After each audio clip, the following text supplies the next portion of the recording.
Let's all please stand for the Pledge of Allegiance to the flag. I pledge allegiance to the flag of the United States of America and to the republic for which it stands, one nation, under God, indivisible, with liberty and justice for all.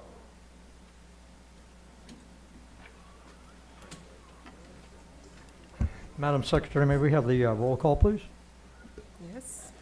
Okay, Chairman Ernst, Present? Vice Chair McDermott. Commissioner Each is excused. Commissioner Blamire, Present. Commissioner Seyfried, Present.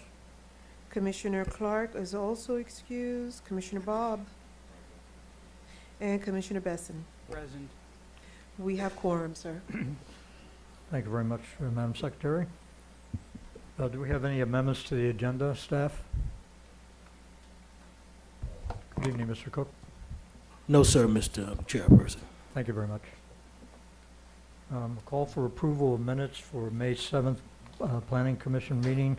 I believe... I have one correction to that. Yeah, we do have a correction on that. Mr. Seyfried, if you would please, sir. Under item 7 for new business, number 3, it says adding the Space Force flag to the other 4 branches. That should be the other 5 branches of the military represented at the Veterans Memorial at Griffin Park.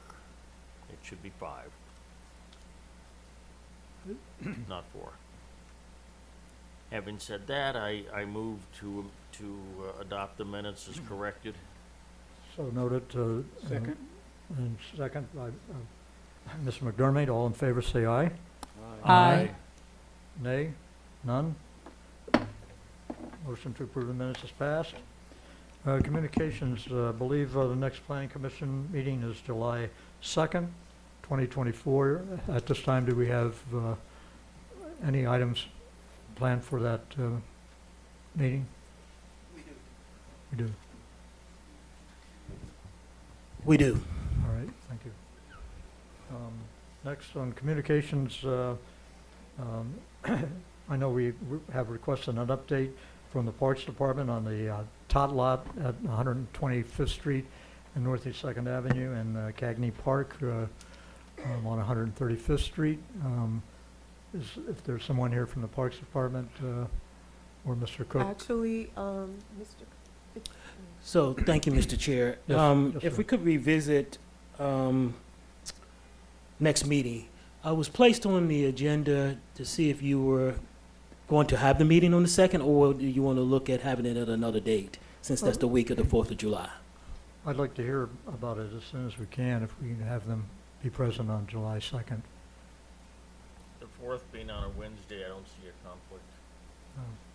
No, the 4th is on a No, that Thursday. Thursday, yeah. So July 2nd shouldn't be a problem. Okay.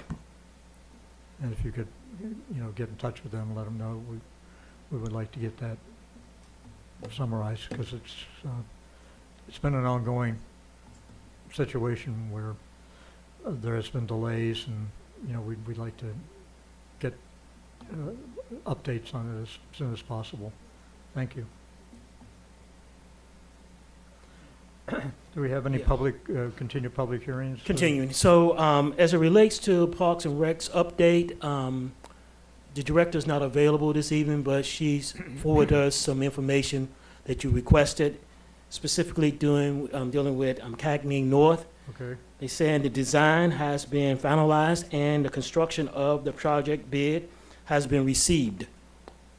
They are working on finalizing the reward of the construction for Phase 1, which will include passive areas of the park and a multi-use field. Construction should begin August of this year and is estimated to take 12 months. very good. The second item that you requested information about is debris sweep tot lot. Construction is scheduled to begin by June the 10th with a time frame of 4 months to complete. The project includes a new playground, a splash ground, pavilion, landscaping, benches, new fence, and resurfacing of the basketball court. the city is hosting a groundbreaking ceremony Tuesday, June the 4th at 11 a.m., which y'all missed. That was today. I would have liked to have known that. Yes. Since it's in my neighborhood, and I'm a big advocate for getting that park done. So, but I'm glad to hear that they're moving forward with getting these projects underway, and I thank them for getting a report back to us. In that case, you know, I wouldn't think it'd be necessary to hear anything further from them July 2nd.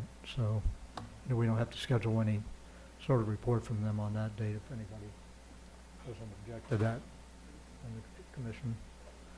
All right, thank you, Mr. Clerk, appreciate that. The continued public hearing, sir, is there anything else under that, continued public hearings? None? No other items, sir. Thank you so much. All right, so we're going to go ahead and move to the public hearing. First item is quasi-judicial.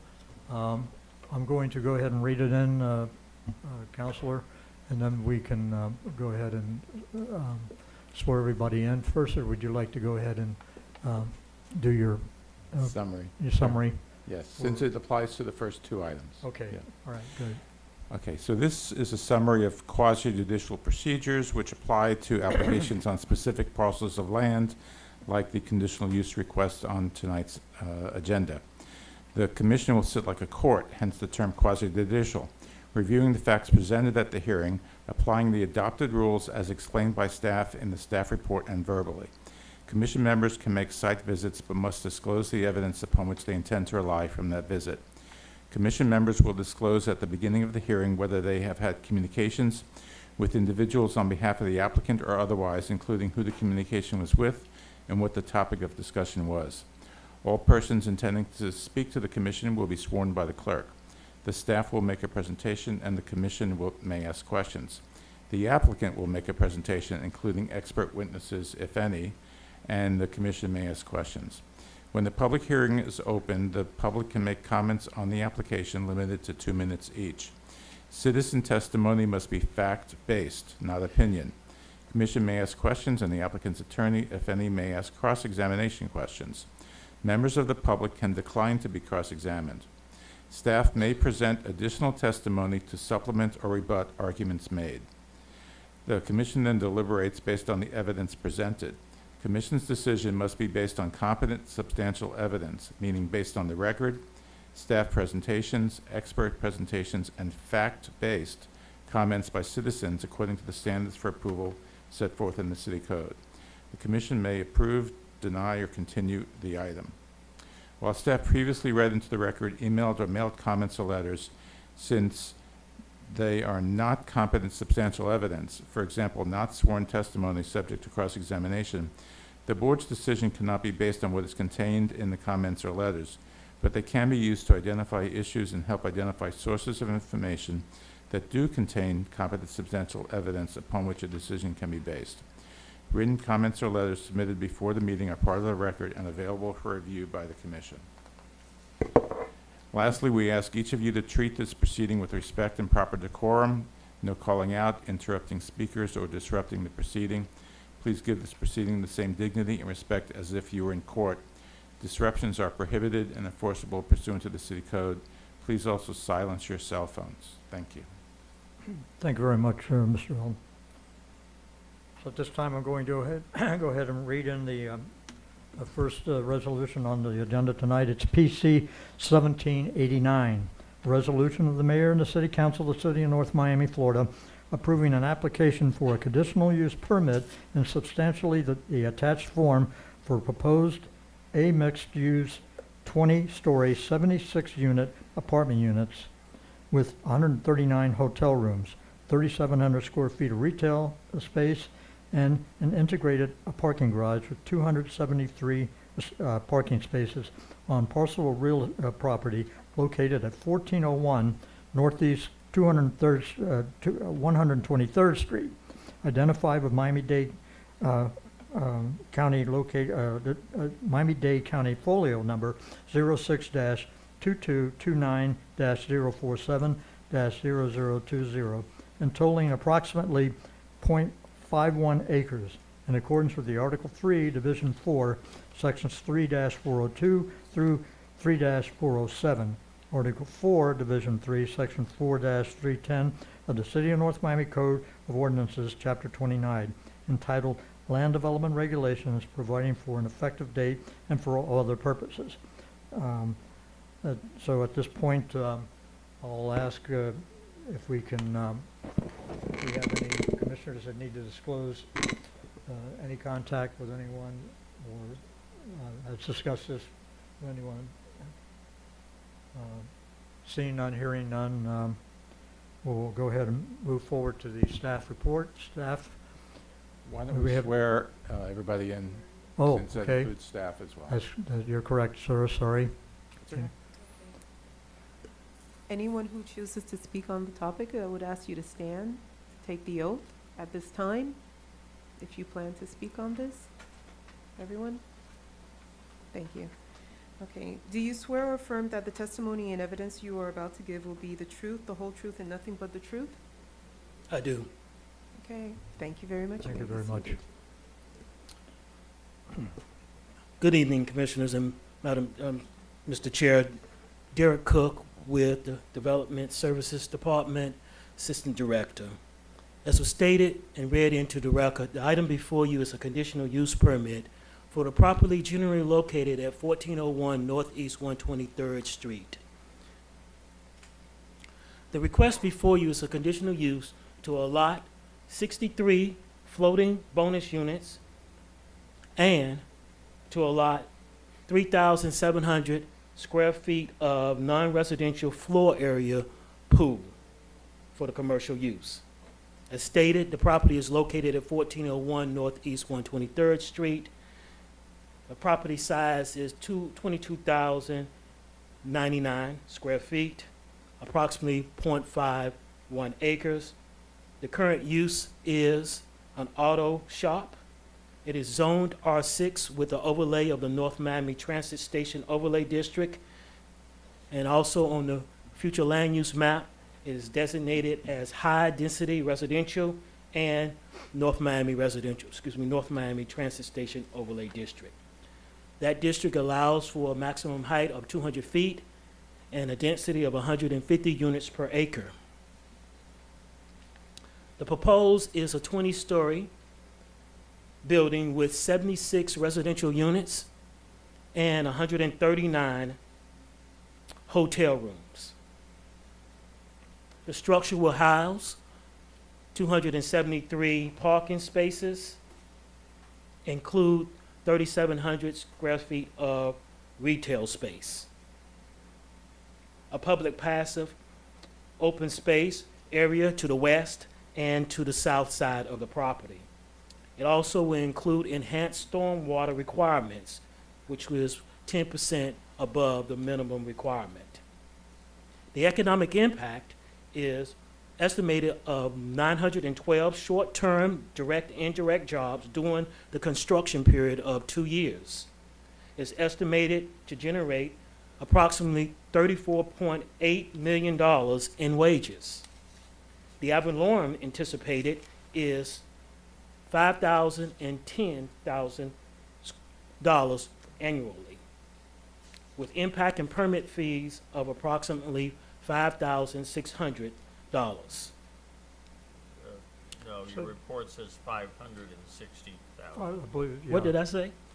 5,000, So let me correct myself. please. $560,000 square dollars in impact fees. Thank you. Thank you.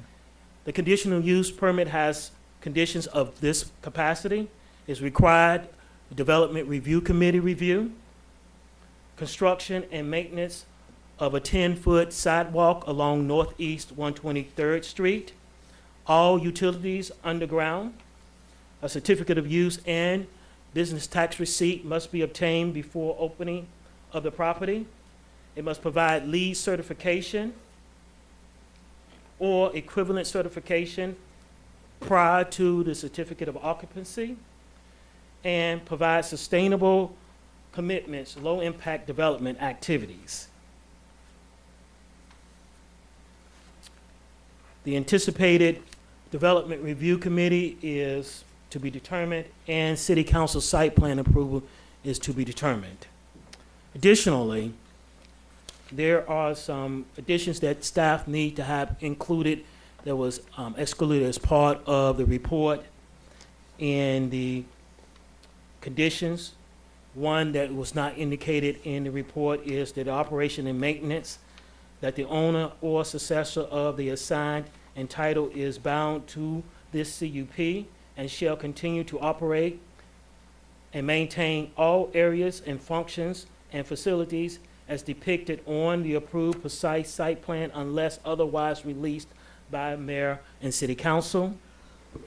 Easements, that the applicant shall provide suitable areas for easements for dedication and are improved for the installation of public utilities and purposes which include but shall not be limited to water, gas, telephone, electrical, power, sewer, drainage, public access, ingress, egress, and other public purposes. As stated, installation of utilities, that all utilities within the subject property, including but not limited to telephone, electrical system, and television cable, shall be installed underground. And as a public art requirement, the applicant shall, prior to submittal of an application for a building permit, complete arts in public places and private spaces approval process, and prior to the certificate of occupancy, the approved public art must be installed or completed. That concludes my presentation. Thank you very much. Mr. Cook, at this time, is there anything in the presentation that the commission wanted to point out or have a question to the staff about Can first? I ask you a question? Yes, Um, Mr. Held? Hi, Mr. Cook.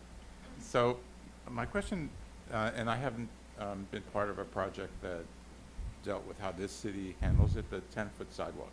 Is that on private property or public property? So that's a good question. Thanks. For that, it can be both.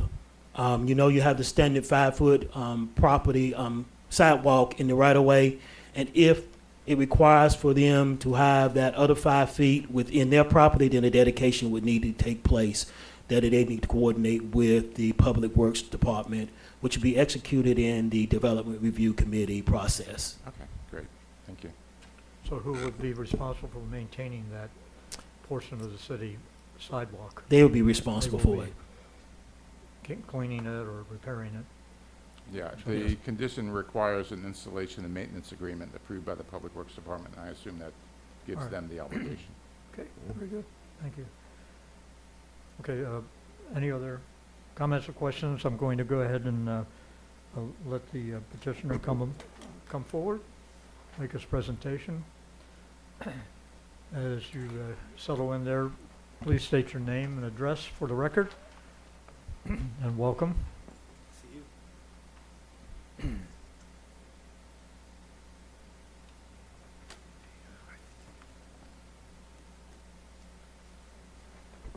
Good evening, Mr. Chair, members of the board. Mickey Marrero from the law firm of Burke, Howardell, Fernandez, Larkin, and Tapinis at 200 South Biscayne Boulevard, here on behalf of Flex Capital, the development team for 1401 Northeast 123rd Street. With me today are several folks. Our ownership team and development team is here.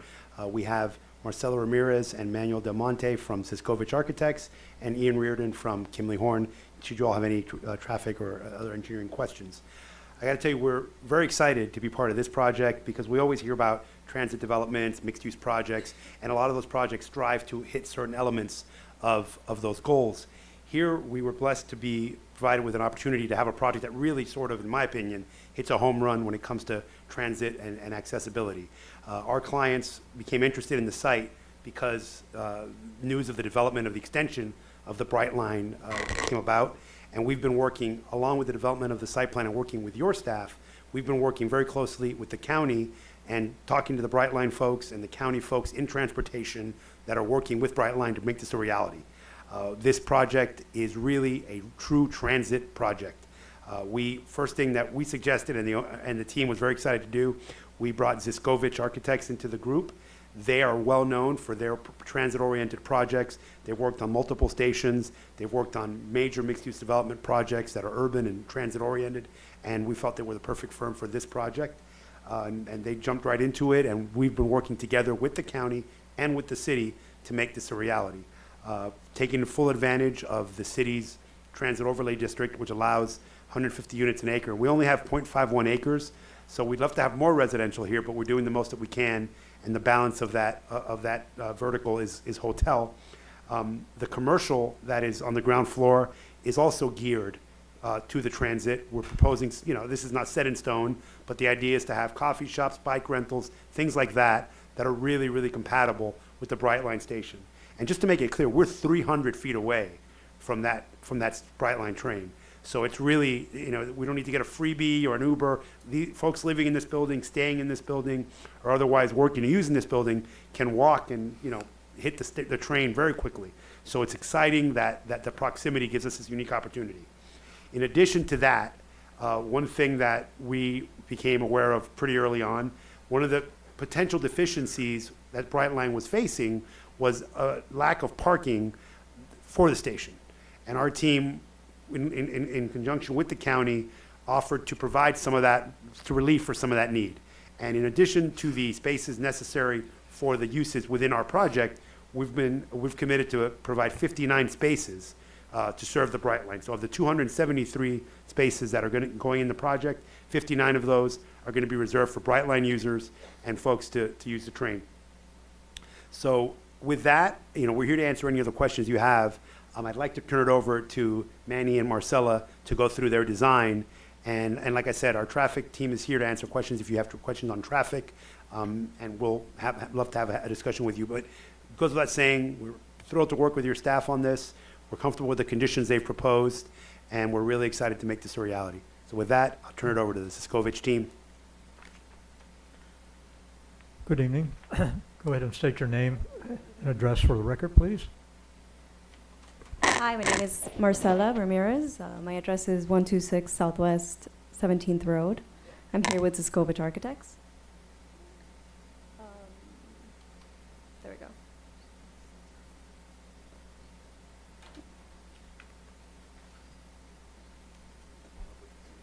So it's right here, right? Okay, there we go. So this project is located on the corner of 123rd and the railroad crossing, the site of a current car repair shop. To give you an overview of the program, as they've mentioned, we're proposing 139 hotel keys, 76 residential units, and 3,700 square feet of retail space. In terms of parking, we're providing a total of 273 spaces, 54 of which are dedicated solely to the Brightline station. We're meeting the city's open space, lot coverage, and required setbacks. Here's the layout of the ground floor. As you can see, the project is directly adjacent to the future Brightline commuter station. We want to take advantage of the location and proximity to place retail and coffee shop storefronts on the west facade of the building, fronting the station. These functions serve an amenity not only to the residents of the building, but to local commuters as well, providing options for shopping or a bite to eat before or after their journey.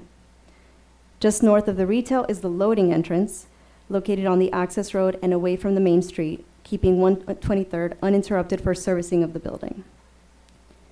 The lobby entrance is located on the southern facade, fronting 123rd Street.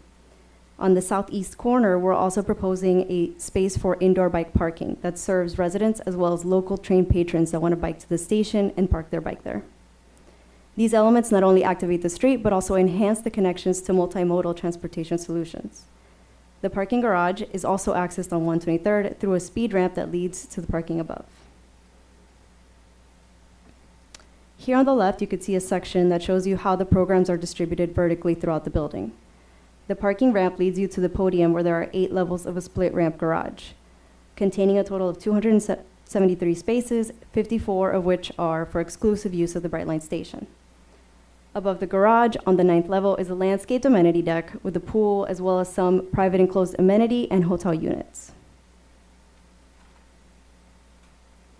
Continuing up the building, the tower contains a mix of hotel and residential. Floors 10 through 14 are hotel rooms, with a total of 139 keys, and floors 15 through 20 consist of residential units with a total of 76 units. So on the right, you could see the floor plans of those.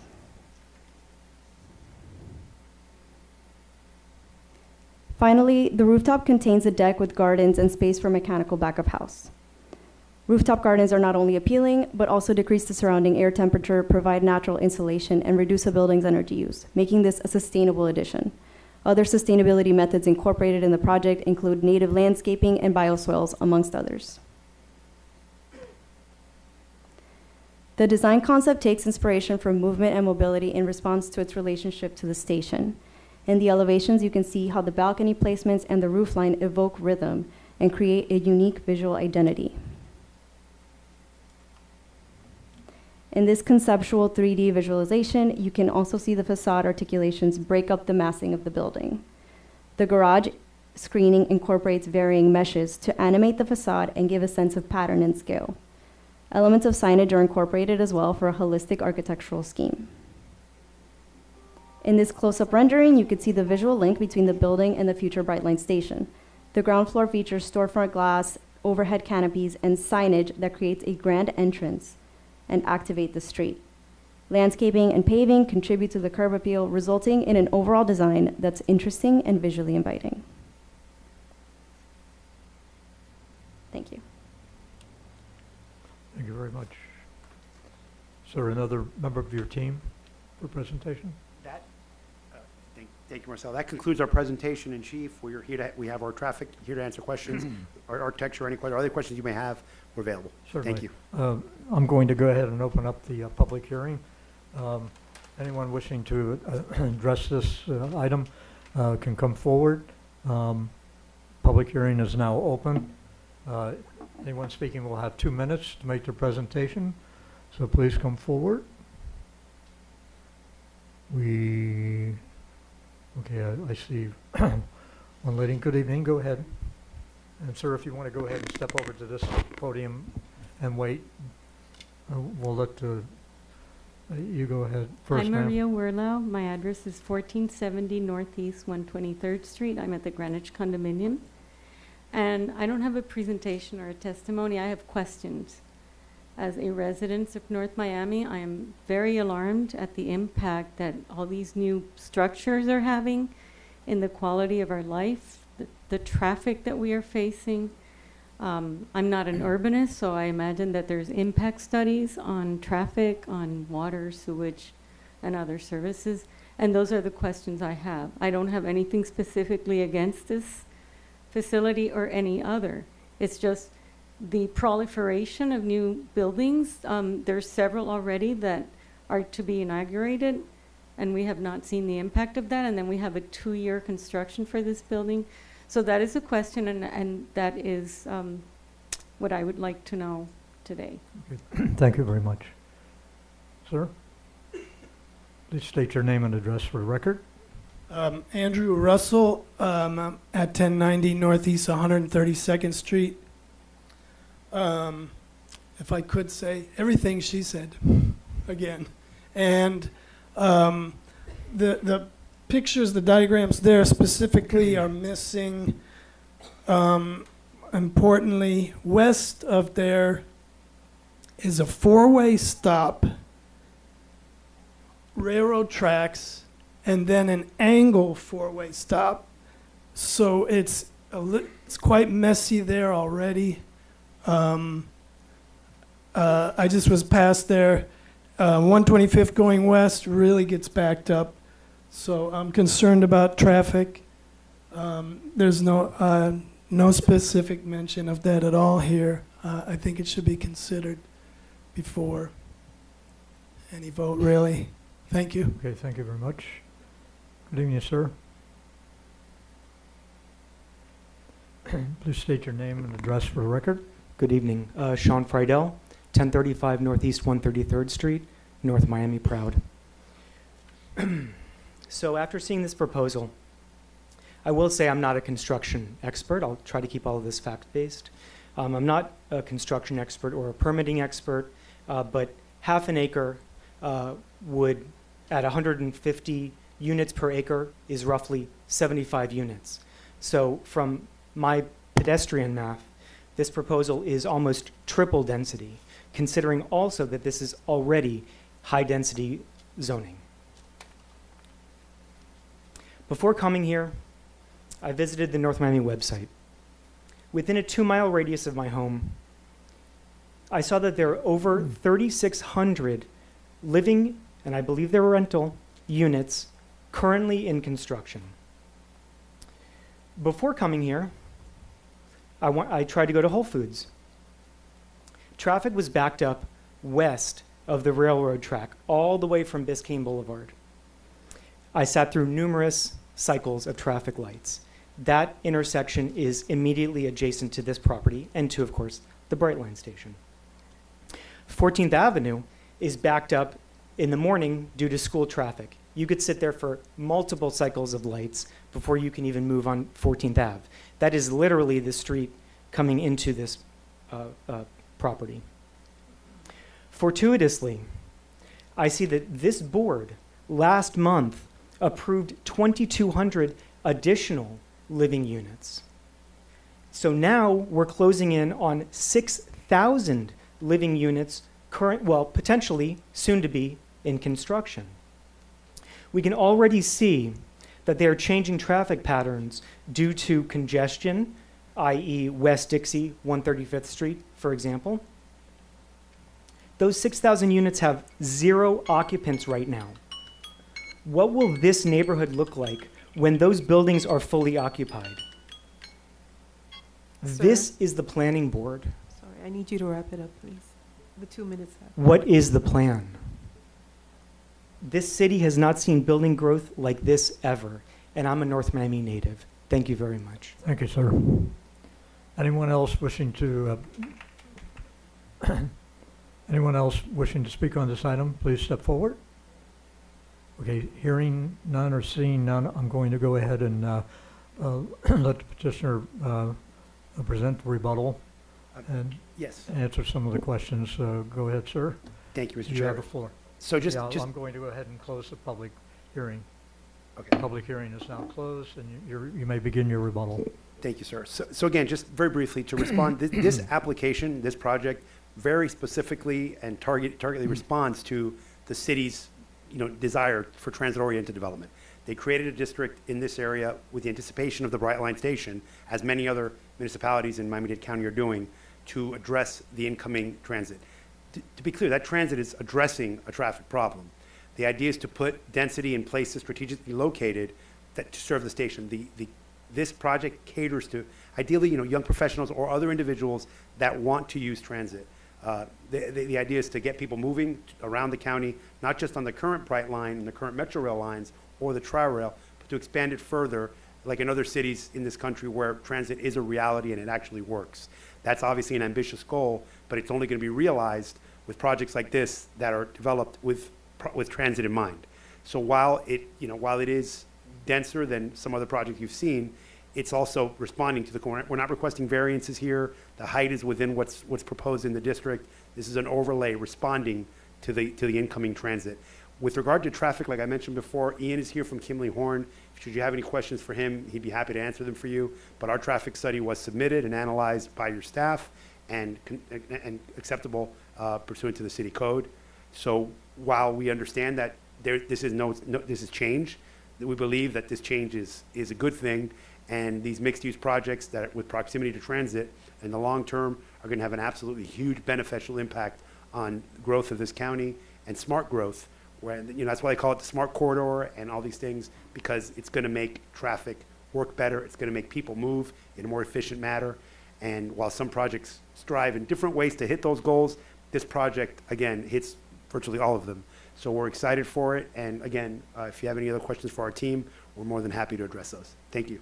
Thank you very much. I'm going to go ahead and open up discussion among the commission. First up will be Dr. Besson. I promised you first up many meetings, and this time I hold to that promise. Okay, I would like to hear from the traffic study as to the impact of the main times, the morning and evening commutes, as far as how many not visits, how many trips, okay, thank you, Gary. How many trips are generated during those morning and evening commute hours? Sure. Ian Reardon, Kimley Horn Associates, office address is 8201 Peters Road, Suite 2200 in Plantation, Florida. As part of the traffic study, we did have to look at both morning and afternoon trips for this project. That is the hotel, residential, and retail together. There is a complementary use between some of those, where some of the trips in the residential will stop into the retail downstairs, and vice versa. In total, we are showing that there is going to be 77 new trips in the morning and 90 new trips in the afternoon. That is during 1 hour, during both the morning and 1 hour in the afternoon. How many cars get through that light at the intersection of the railroad track per light cycle?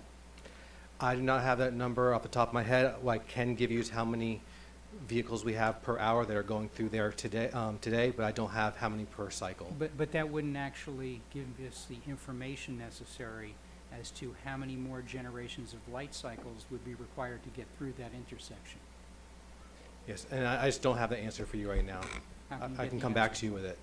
Well, another way to ask that question is, how does these trips affect the level of service at either that intersection or the street?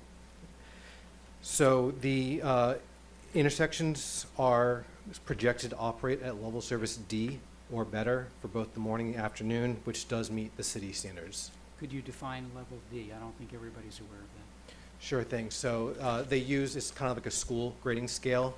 A through F is that scale. The only difference being that we actually do use level service E for traffic, where school wouldn't do that. For the break point, or what they use it on is seconds of delay for the vehicles, seconds of delay on average. The break point between D and E would be, I think it's 55 seconds per vehicle, and the break point between E and F would be 80 seconds per vehicle. What we're showing here is that the 16th Avenue and 125th Street intersection is the one that's operating level service D. And in the morning, on average, a vehicle operates with about 37 seconds of delay. And in the afternoon, on average, about 43 seconds delay. Now, some vehicles will operate or be experiencing more than that. This is an average through the hour. I have a follow-up. So when you say it's acceptable to the city, the level of service D is adopted as part of a standard, is in the comprehensive plan, or where is that standard? Do you know? So it would be in the, let's see here, it'd be on the comp plan that they adopted it in, and I'm double checking here. I believe it's level service E is the standard for the city. Okay, so it's better than the adopted standard? Correct. Yes. Okay, thank you. Thank you. How much does the Department of Transportation play into this in looking at their responsibility for maintaining the flow along 125th Street and 123rd? Recognizing that the school zone's there, the freight trains that come through there probably, twice a day, and just an increase of traffic because of more merchants going in that area, and also the new residents that'll be starting to live there within the next year or so. Do you all coordinate with them? Are they aware of this? How do they play a role in helping out with trying to solve the dilemmas that would come up? Sure thing. So there's actually 3 different approvals we're actually have to go through on this because this is a state road. We're working with the city through these approvals. We're also going to have to work with the county, and we are going to have to go to the state department, Florida Department of Transportation. I would say that the city and the county probably have a more widespread view of how things are being impacted, where FDOT is going to be a little more concentrated about closer to the site, the railroad particularly, and on the site driveways. And so what the state's going to look at is spacing of the driveways to make sure that we meet their standards, as well as operations for the signals near and at the railroad and the site. We have not had that coordination with the Department of Transportation yet. That is the next step for us, and we are going to be going to them because we can't get approval for our driveways without going through them. Right. Okay, interesting. I didn't know quite how that process works. Yeah, just to clarify, so for DOT, it's called an access permit. Mhm. And so what we do is there's a pre-application process we go through with them. We tell them how many trips the project's going to generate, and then they come back and they tell us based on that number of trips, what kind of study they want us to do. And then we will give them the study, the analysis, which will be similar to what we submitted to the city. And then they will review that and make sure they concur with the findings as well. And the county also has to approve simultaneously along with DOT. Can DOT override the county? So in recent years, DOT has actually stepped back a little bit and let the more local municipalities have a little more control over what's going on. DOT is still going to have more control over things like the driveway spacing and you know, where we are in relation to the signals, but the county and the city are going to have more say in the approval of that, of the project. All right, thank you. Mr. Besson, did you have any other questions, sir?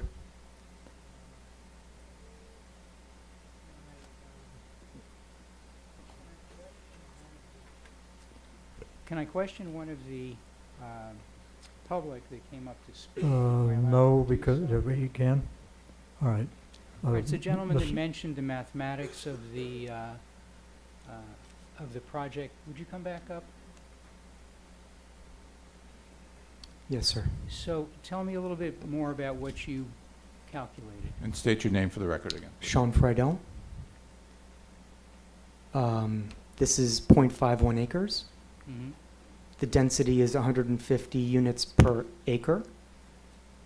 So half an acre, half of 150 is 75. All right. Mr. Cook, can I ask you a question at the same time? Sure. Is the density calculated on the number of residential units and does not count the number of keys, as they call them? Correct. Okay, so that's a separate entity, the number of keys? So the code allows for you to have, per our comprehensive plan, for every density, permitted density, you can have 2 hotel units. Okay. So for this property, it has 150 units per acre at 0.51. They actually can do, per my calculation, 150. 77 units. Plus the hotel. And plus the little hotel units, Yes, which is 2, so they could really do, 154. yes. Okay. Any other questions, sir? Can we let him Or speak? comment? Would it be okay for him to speak for one more second in the discussion? Well, I mean, it has to be in the form of a question. We've already had public hearing. Yeah, we've already had Okay. public hearing on it. It was All right. just to answer that question. Thank you very much. Thank you, sir, for your input. Appreciate it very much. Okay, Dr. Besson, you have any further questions? All right, Ms. Blamura, you have the floor. Good evening, everyone. The applicant mentioned that their proposal is a response to the city's vision for that area. Mr. Cook, can you tell us briefly what is actually the city's vision for that area? What is the city envisioning 10 years, 20 years from now? What do they want that area to look like? So the applicant is speaking to the fact that the city put in place about 2-3 years ago, maybe a little longer than that, the overlay district, which is the North Miami Transit Station Overlay District. With that overlay district, it allots the applicant the opportunity to seek density up to 150 units per acre and go up to a height of 150 units. 200 feet. So with that in mind, our vision was to stimulate development in that area as specific to what the applicant spoke of in anticipation of the train station coming there. Thus why we call it the North Miami Transit Station Overlay District, because we're looking forward to that train station being executed and allowing for alternative modes of transportation that would relieve pressure off of the right-of-ways. Prior to us change, prior to 2 years, when they brought this overlay district, what was it before? The property is zoned R6, which is high-density residential, which has a maximum units of 25 units per acre. And the height? The height is, gosh, I think it's 110. I'm gonna have to check that, Mel.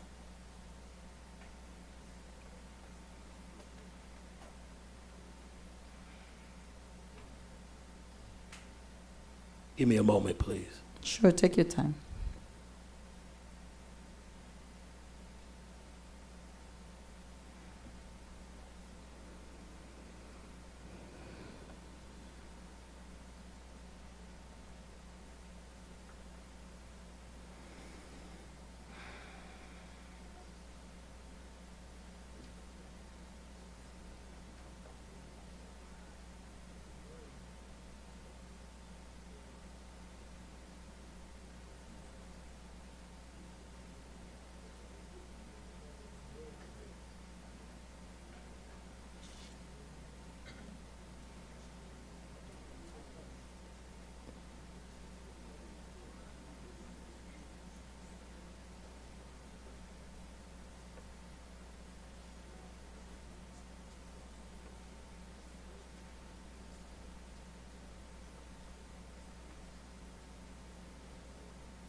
$110.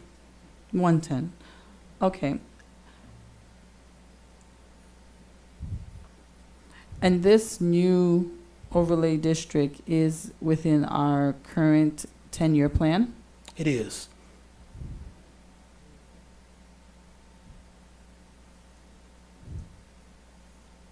And so it's safe to say that this would be the tallest building? It would be the tallest building on that street. It won't be the tallest building in the city. No, obviously. I live in Solomia. I know it wouldn't be.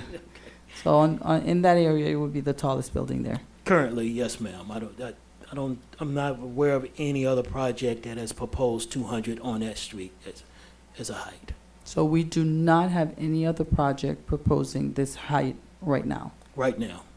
So 2 years from now, it will stand as a sore thumb in the middle of 123rd Street. Or an architectural wonder. Right. Thank you. Thank you, Mr. Cook. The applicant, can you please share with me what kind of residential property you're looking at? So and real quick, just to clarify one prior question I was trying to get up, the traffic, and I'll get to your question in a second, Ms. Blimmer, the traffic that was done by Kimley Horn is above LOS standards. It's above the minimum requirement. That does not take into account transit. That's only looking at traffic, cars as if the station wasn't coming. Once that station comes, we expect the traffic situation to be significantly improved, but we can't take that into account now. So this study is actually very conservative when it comes to traffic analysis. As to your question, this is a market project where the aim here is for residents that want to use transit, that have access to possibly places to work or places to go, where transit on the other side is viable. And as this system continues to grow in the county, not only is North Miami been proactive in responding to making it work, but we've worked with cities all over the county where this is becoming more of a reality. For transit to work, there need to be people to use it. And what we've learned, the Metro Rail was an experiment and it's worked in some ways, but a lot of folks are too far away from the stations, so it hasn't been used to its capacity. Bringing stations and access to transit closer to residents is the way to make it work. That's what every study has shown. That's the county's grand plan. And we've had very exciting discussions with transportation. They're very excited about not just this future station, but this project in particular, because they feel it really responds to those needs without bringing, and the reason the density is increased by the city very thoughtfully is because without bringing people near the station doesn't work. It needs to have population that uses it, and that's what this is for. So we're looking for residents or hotel guests where transit is something that they're looking for in their residential choice. Thank you so very much for that explanation. I just want to be very clear. I'm not against the development, nor am I against bringing a hotel. I actually think we do need a hotel in the city. What I do have a problem with is, as the planning commission, not necessarily having a well-thought-out plan for that specific area and not having another project that is similar to this, and in 2 years from now, putting up this building that does not look like the rest of the city. Well, again, we don't think we're going to be the only one. We think that other buildings will come, hopefully, to address this transit need. We are the first. And there was a new project recently approved a few blocks north of us. That's going to bring more density to that area and hopefully serve the station. And while this may be the tallest proposed in this immediate area now, it's not asking for a height variance. It's the height that the I planning totally process understand. gone to. This is the city's request. Yeah. Yeah. I totally understand that, But- sir. yeah. So for the residential property, what type of residential property is it going to be? Is it going to be low-income housing? Is it going to be workforce housing? Is it going to be market price? At this stage, it's supposed to be market, the Market. residential, yes. Okay. The hotel, is it going to be a chain hotel or a boutique hotel? Unless someone tells me differently, I don't think we have that settled yet, right? It's, we're looking at, if the economic analysis shows, 150 per night as an average, 130 to 150. As far as the boutique or branding, we're not quite there yet. Once we get through the initial phases, they'll have those discussions, but right now, we don't have that sorted out. Do you have probably an idea of how many stars? 1 star, 2 star? 3 to 4 is my guess. I mean, it's not 1 or 2. I'm just asking. Now, I would imagine in the process, you would be open to any major chain wanting to discuss running that. That Yeah. would work on a lease arrangement, correct? Right. Once we get our approvals in place, those discussions will begin. Right. Yeah. Okay. Okay, thank you so very much. I really appreciate Thank you very much. answering the questions. Mr. Held? Mr. I Held? think that it is very clear that, my apprehension is not towards you as the applicant. You clearly stated that you are responding to a need that we presented, and I just wanted to better understand that need. And we appreciate that. Thank you so much. Thank you. Yes, Mr. Mr. Held? Mr. Cook, can I borrow you for a minute? So, in response to the concerns that Dr. Loomer had, how large is this transit overlay district, and do you have an expectation of how many other projects like this one might come into the area? So another good question. It is vast. So I believe it travels from Biscayne Boulevard all the way up to maybe 10th Avenue. And we have other projects. We have one to the north, which is Prestige. Is going to be to the north of this project. It is also scheduled to be about 200 feet as well, and is right adjacent to the train stop. Actually, the train stop is anticipated to be right at their property. That would be 151st Street approximately, or? Not, a little this is actually, when I say north, I mean immediately north of this proposed shop. this- You could walk to it, Okay. yeah. And so just generally, the concept of higher development around transit stations, I know people familiar with South Dixie Highway see that at the train stations, there's large-scale development. Is that what has been intended here as well? That is intended here, intended in the county. The county has actually promoting high-density corridors where you would actually increase your FAR, increase your density.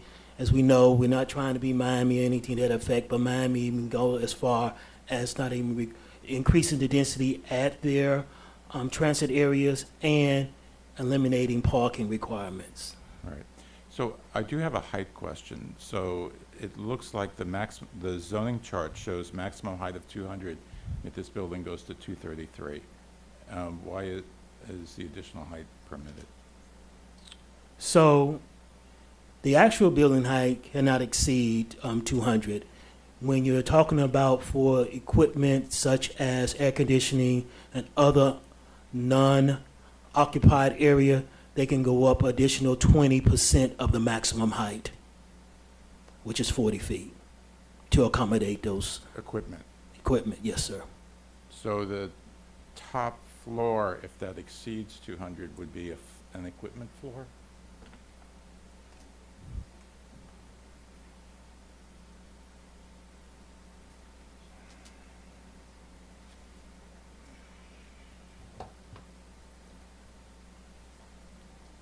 I don't mind the applicant answering if they have the answer. So there was an additional, some additional height was provided at the request of the county to provide that parking for Brightline, which is the 54 spaces. So that was part of the additional height. Okay. So I guess Mr. Cook is going to confirm that we permit that.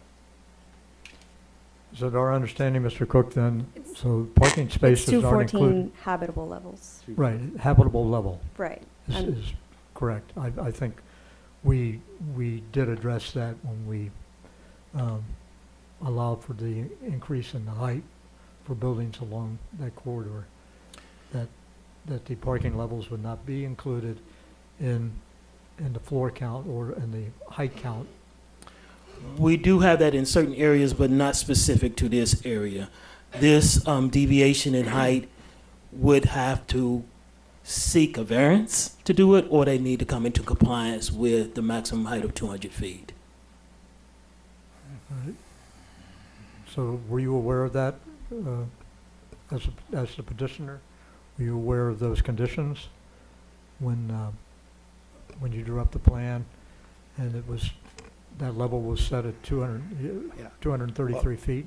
Well, I guess we would, if that's the case, in order to accommodate that parking, we would include the variance in our Board of Adjustment request.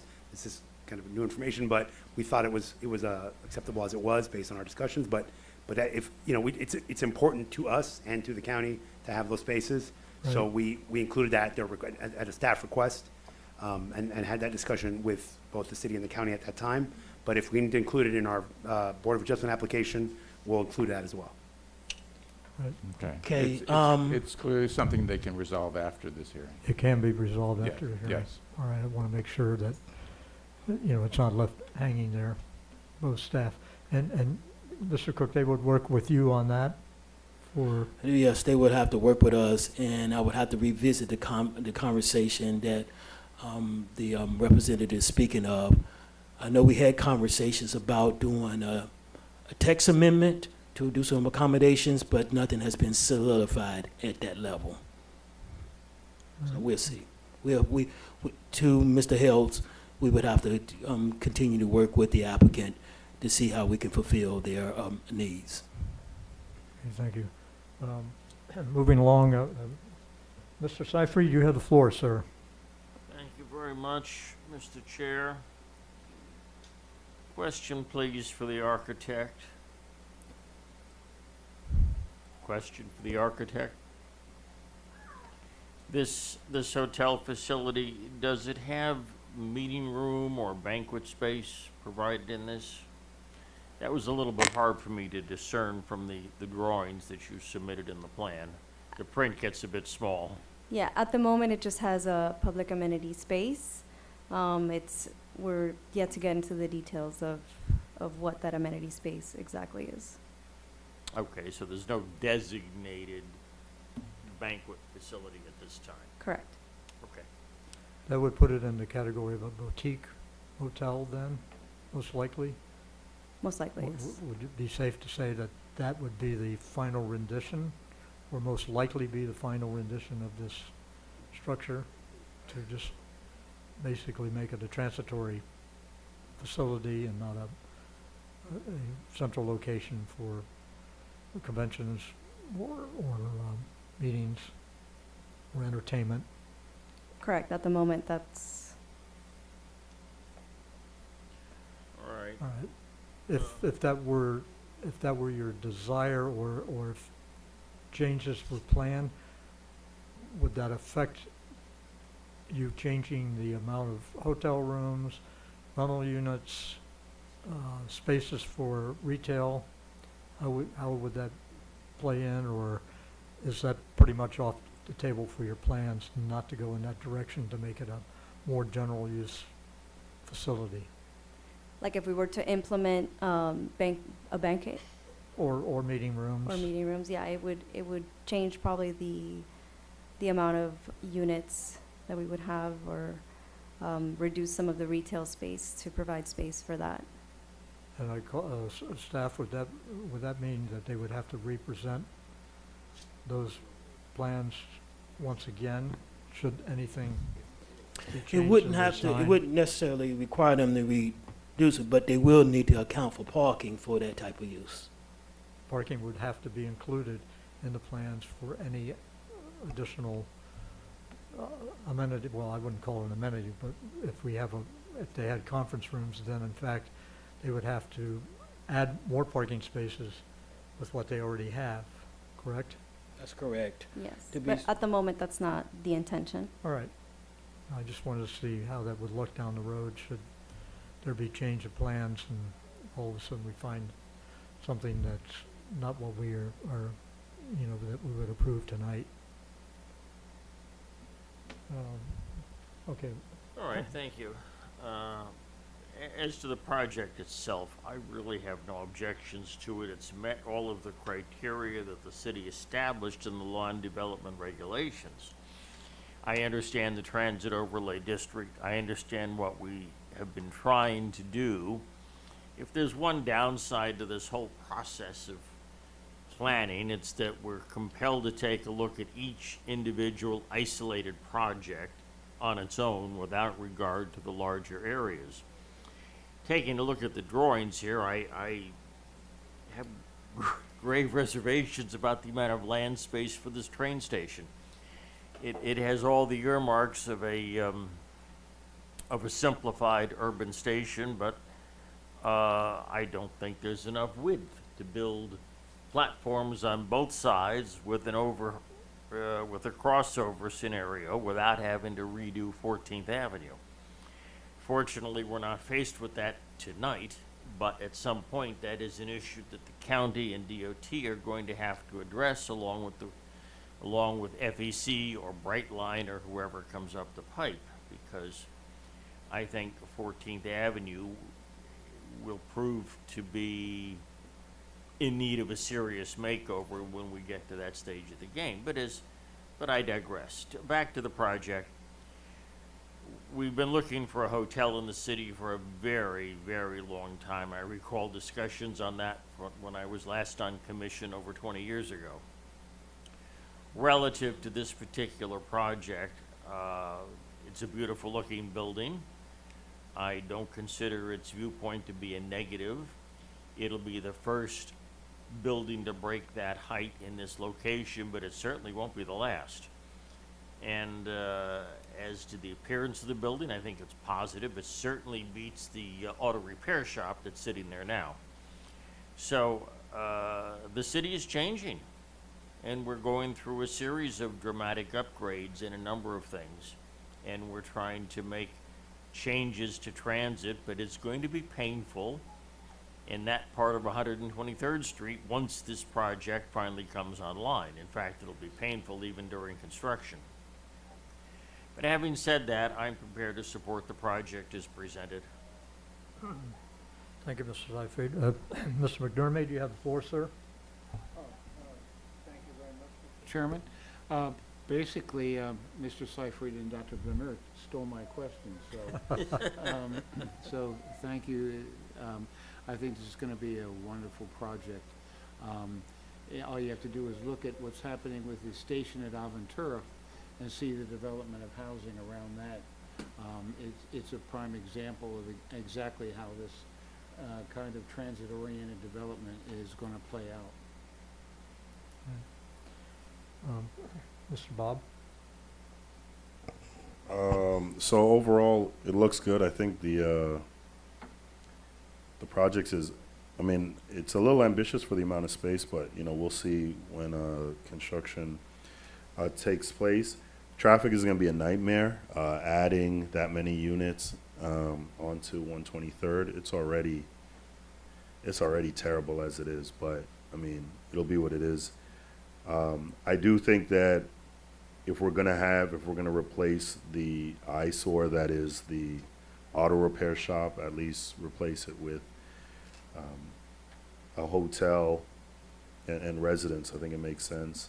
There is no hotel right now. I think only the Best Western, is that? Best I mean, Western. are we calling that a hotel? It's something, all right. But that's neither here nor there.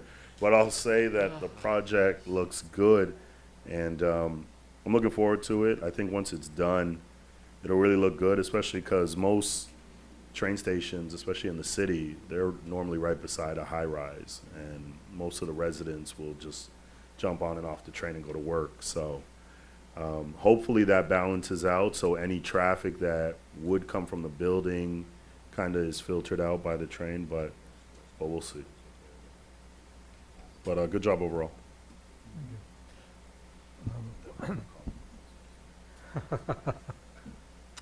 Mr. Chairman?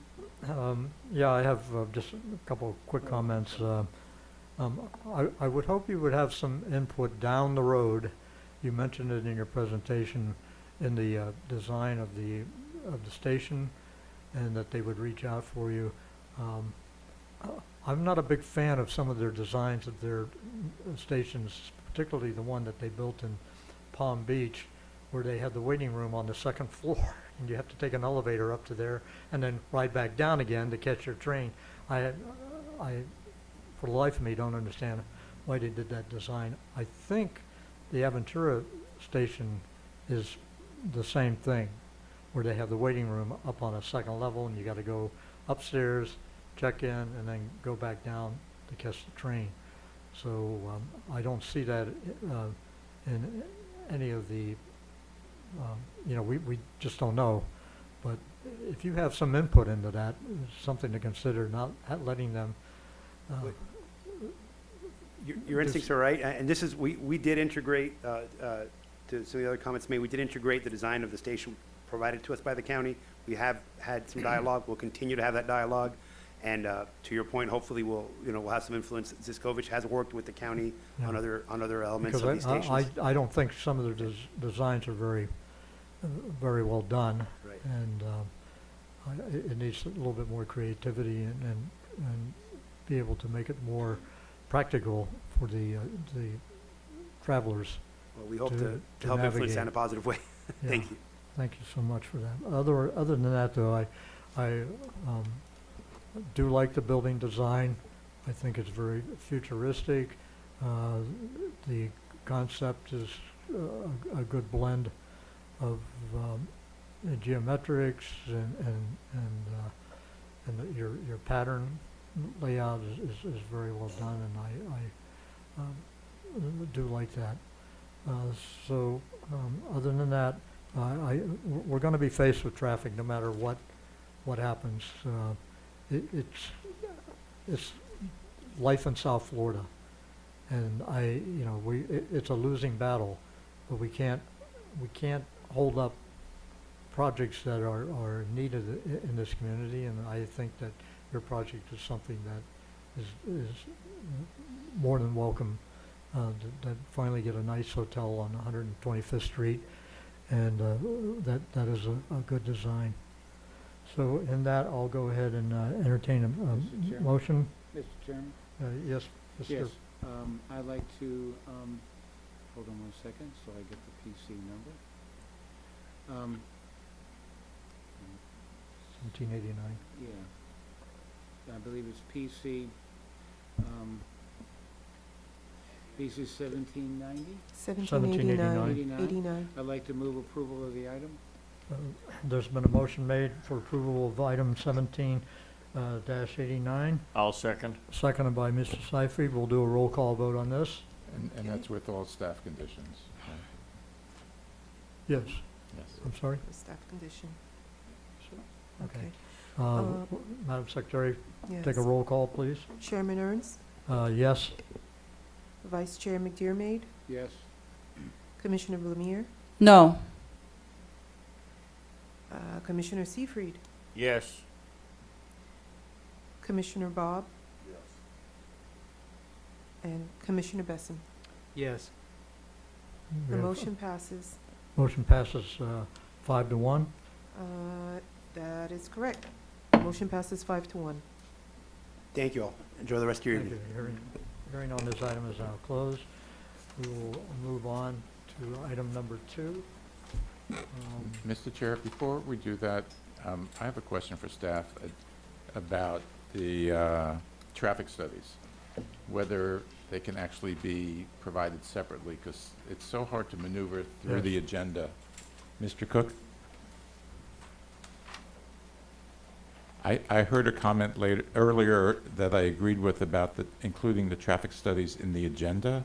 That makes it very unwieldy, particularly when dealing with digital agendas. And I was wondering if you could consider providing them separately rather than as part of the main agenda, the traffic studies. However y'all want it, really.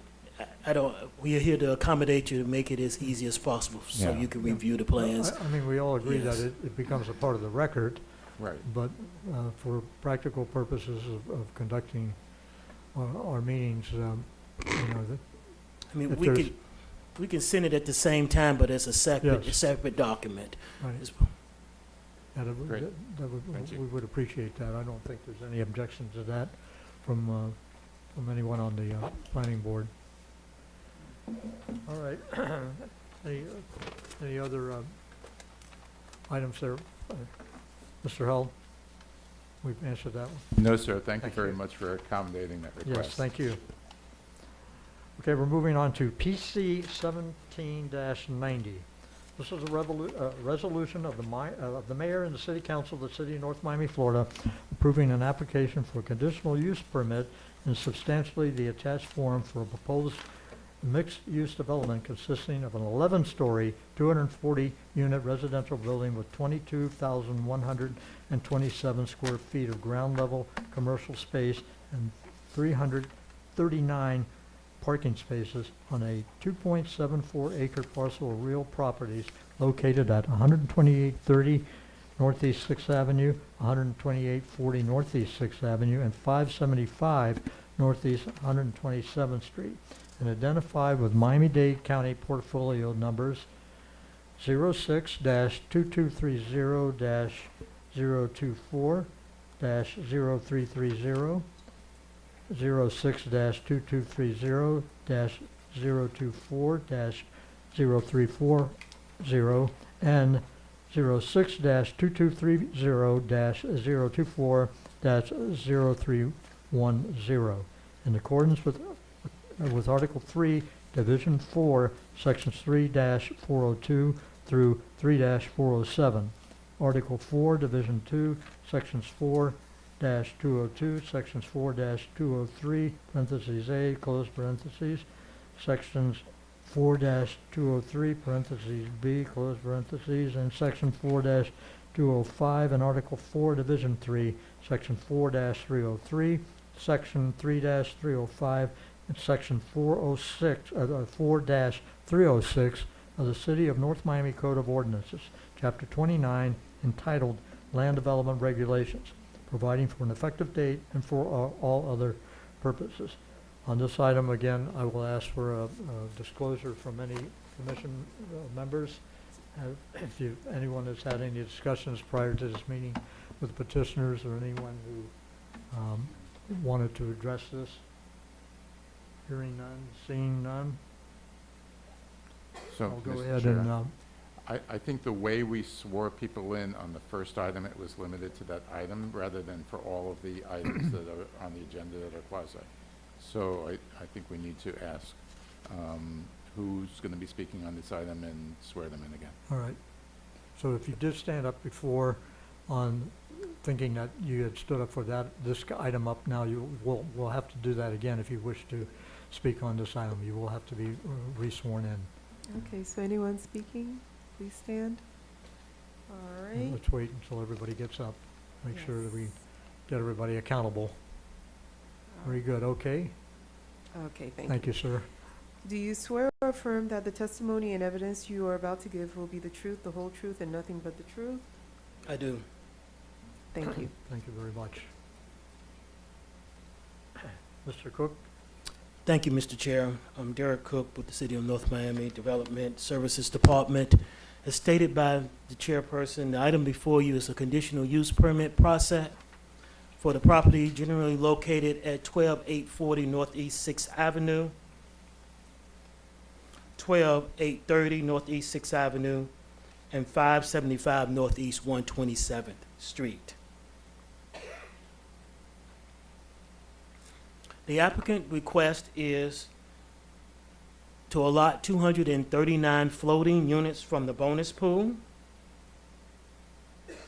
The approximate size of the lot is 107,821 square feet, which is approximately 2.47 acres.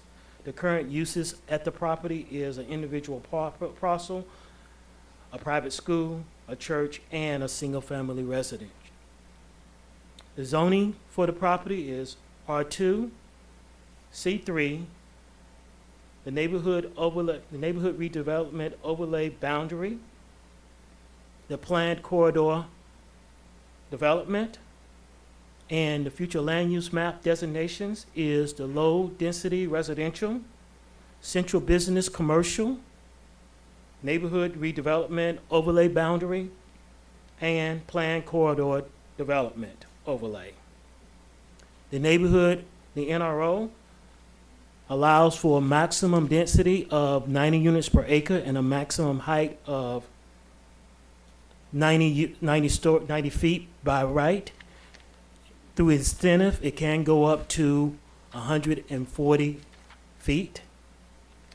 The PCD allows for a height of 110 feet and density of 100 units per acre, and equally so, through incentive, it could go up to 140 feet.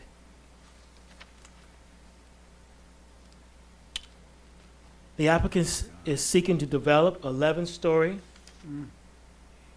apartment building with 240 units. It's a mixed-use development.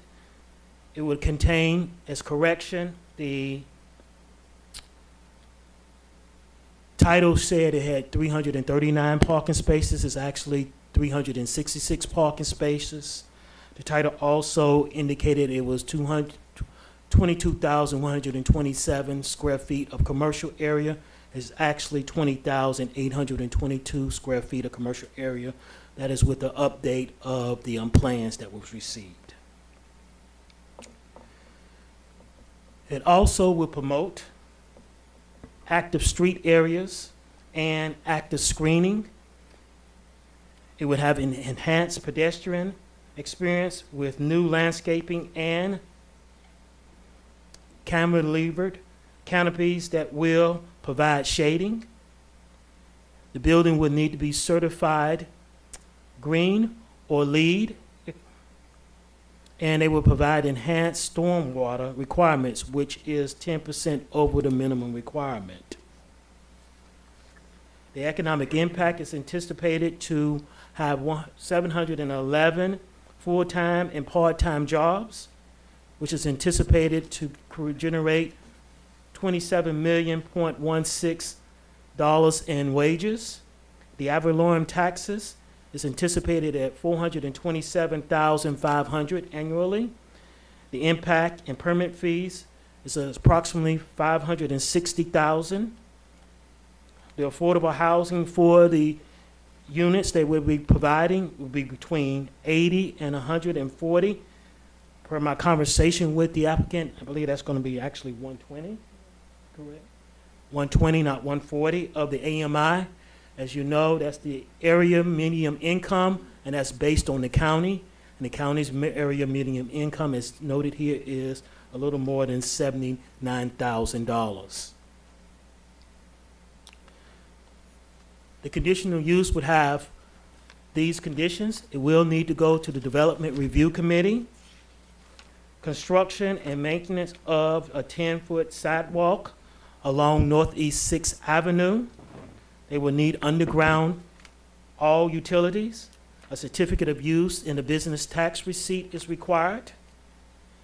And it stated they will provide for LEED certified or equivalent certification prior to the certificate of occupancy. It will provide sustainable commitments and low impact development, which is part of their sustainability element.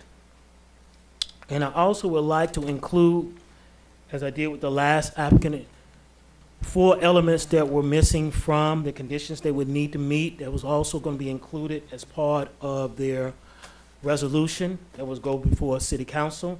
They would need to have an operation and maintenance that the owner or successors or assignees entitled is bound by this CUP, this conditional use permit, and shall continue operation and maintenance of all areas, functions, and facilities as depicted on the approved precise site plan unless otherwise released by mayor and city council.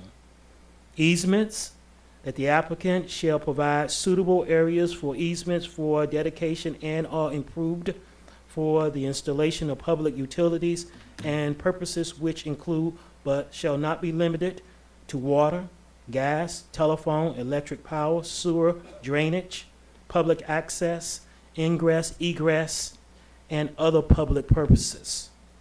Installation of utilities, that all utilities within the subject property, including but not limited to telephone, electrical systems, and television cables, shall be installed underground.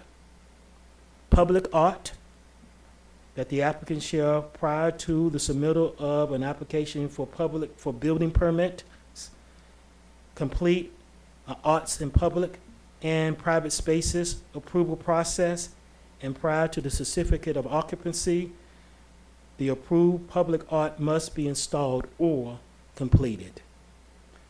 That concludes my presentation. Thank you, Mr. Cook. I'll go ahead and hear from the petitioner if they'd like to come forward. Please state your name and address for the record.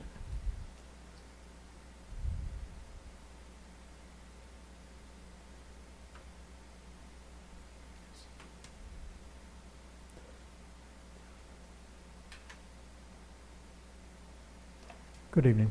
Good evening, Chairman and Planning Commissioners. My name is Devin Vickers with Greenberg Traurig. Law office is located at 333 Southeast 2nd Avenue. For the record, representing the applicant and property owner of this site. I'm here tonight presenting this item in lieu of my partner and colleague, Ethan Wasserman, who you all have seen a few times come up here. He's actually at his twin boy's 8th grade graduation, so he wished he could be here, but he definitely wanted me to send his regards. Counselor, excuse me for interrupting. Could you, for the record, name your clients? Sure, I'm sorry. Within The property owner of the site is Nomi 2 Holdings, LLC. Okay, thank you. So jumping right into the project, I think when we're discussing the project, we first need to look at the property, and I think it will frame our location and the surrounding uses, and you'll really start to understand why our team developed and designed the project the way they did.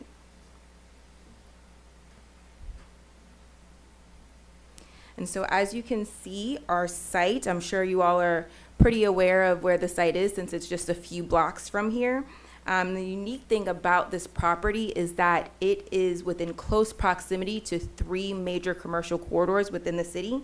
So as you can see, 1 block to the east of this site is West Dixie Highway, which is a state road. 1 block south of the site is Northeast 125th Street, also a state road. And then directly abutting our property site is Northeast 6th Avenue, and that abuts our eastern property line.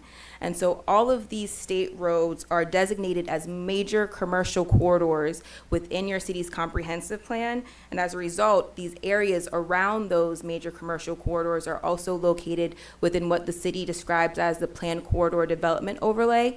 And this is exactly the overlay district that this property resides in. So as it pertains to our property particularly, we have several uses that are within walking distance of this property. So right across the street, we have a CVS and a Publix supermarket.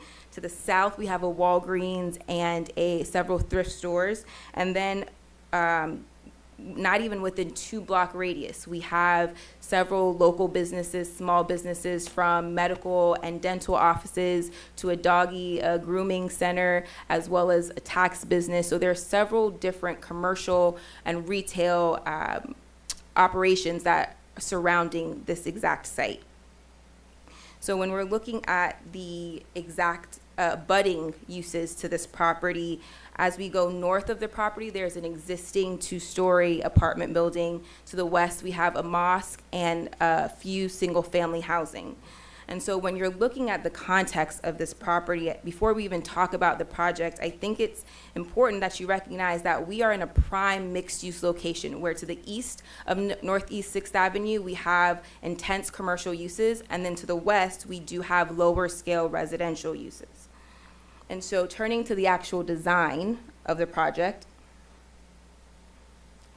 you'll see that our architectural team, the design of the project, or the design directive, rather, was to push the building as far towards the Northeast 6 commercial corridor as possible, so that you have more towards that corridor, and so you have less massing and intensity when you're looking towards the west of the property, which is where our lower scale residential neighbors reside. So as a result of pushing the building towards the east property line, we have substantial setbacks, both at the podium level and at the tower level. And so if you look on your screen, you can see where we have those green and blue notch lines. And I really want you to focus on the green notch lines, because those indicate the setbacks from the tower. And that's where you're gonna have the brunt of our height, which is at 103 feet. And as you'll notice, again, they're pushed along Northeast 6th Avenue. But our setbacks for the actual tower range anywhere between 80 feet to 120 feet from our western property line. That's 80 to 120 feet from our closest neighbor to the west. And so as we move from the outside of the project to the inside of the project, as Mr. Cook mentioned, we have 240 residential units and a little bit over 20,000 square feet of commercial tenant space on the ground floor. And the ground floor specifically is designed where nearly our entire frontage along Northeast 6th Avenue is either our commercial tenant space or our ground floor lobby entrance.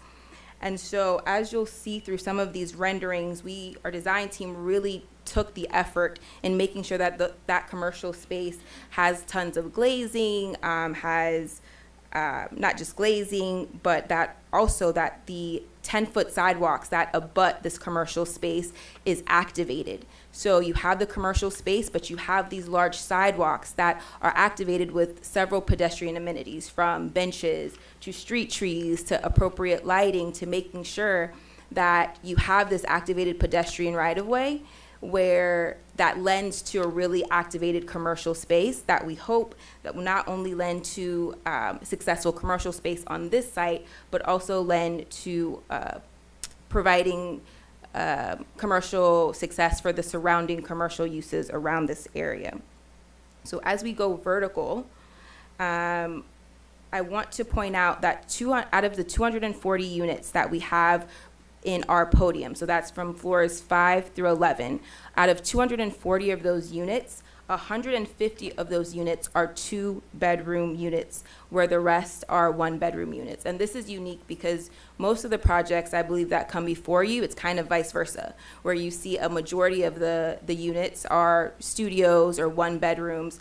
But as part of our residential program, we really wanted to target individuals who needed more space or small families. And here are some renderings that we have. Again, you will notice where the brunt of the massing of the project is designed towards Northeast 6th Avenue, away from the lower scale residential. And along the rear, we have a lot of tall trees being planted to kind of conceal our podium of the building. And so this would be the sight line that you have from our neighbors to the west. And so as you can see, most of our podium is concealed by a lot of the plantings that we're planning to design along that rear western boundary line. And so I wanted to also show just a few other renderings.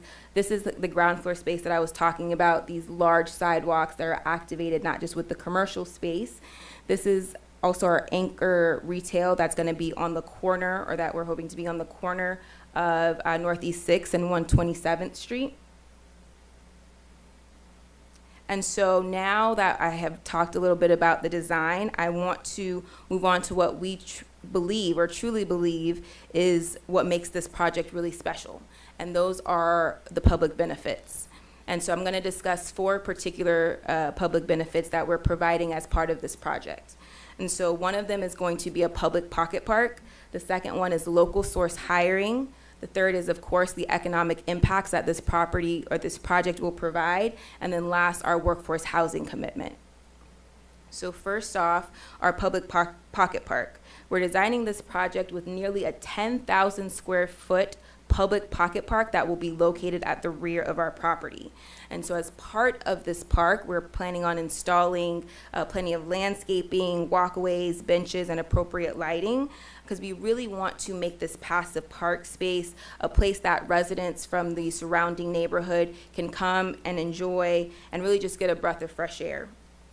And I think that it's also important to note that we understand how important public open space is to the city, but we also understand how difficult sometimes obtaining land to provide that public open space can be. And so this is why we have taken the space that could have been private amenity space for the residents of the building and made it a 10,000 square foot park for the residents and neighbors to enjoy. The second public benefit that I want to mention is the local source hiring. So a few months ago, we had a neighbor community meeting, and it was very well attended, and we had overall support. But one of the main items that came up during that discussion was job opportunities created as a part of this project. And so we stated at that community meeting, and we're going to state again on the record, that our client is committed to providing a minimum of 10% local source hiring as a result of this project. So that includes hiring residents who live in North Miami. That includes hiring businesses that are licensed in North Miami. And again, there's no cap, but we are committed to providing, with our best efforts, a minimum of 10% of local source hiring.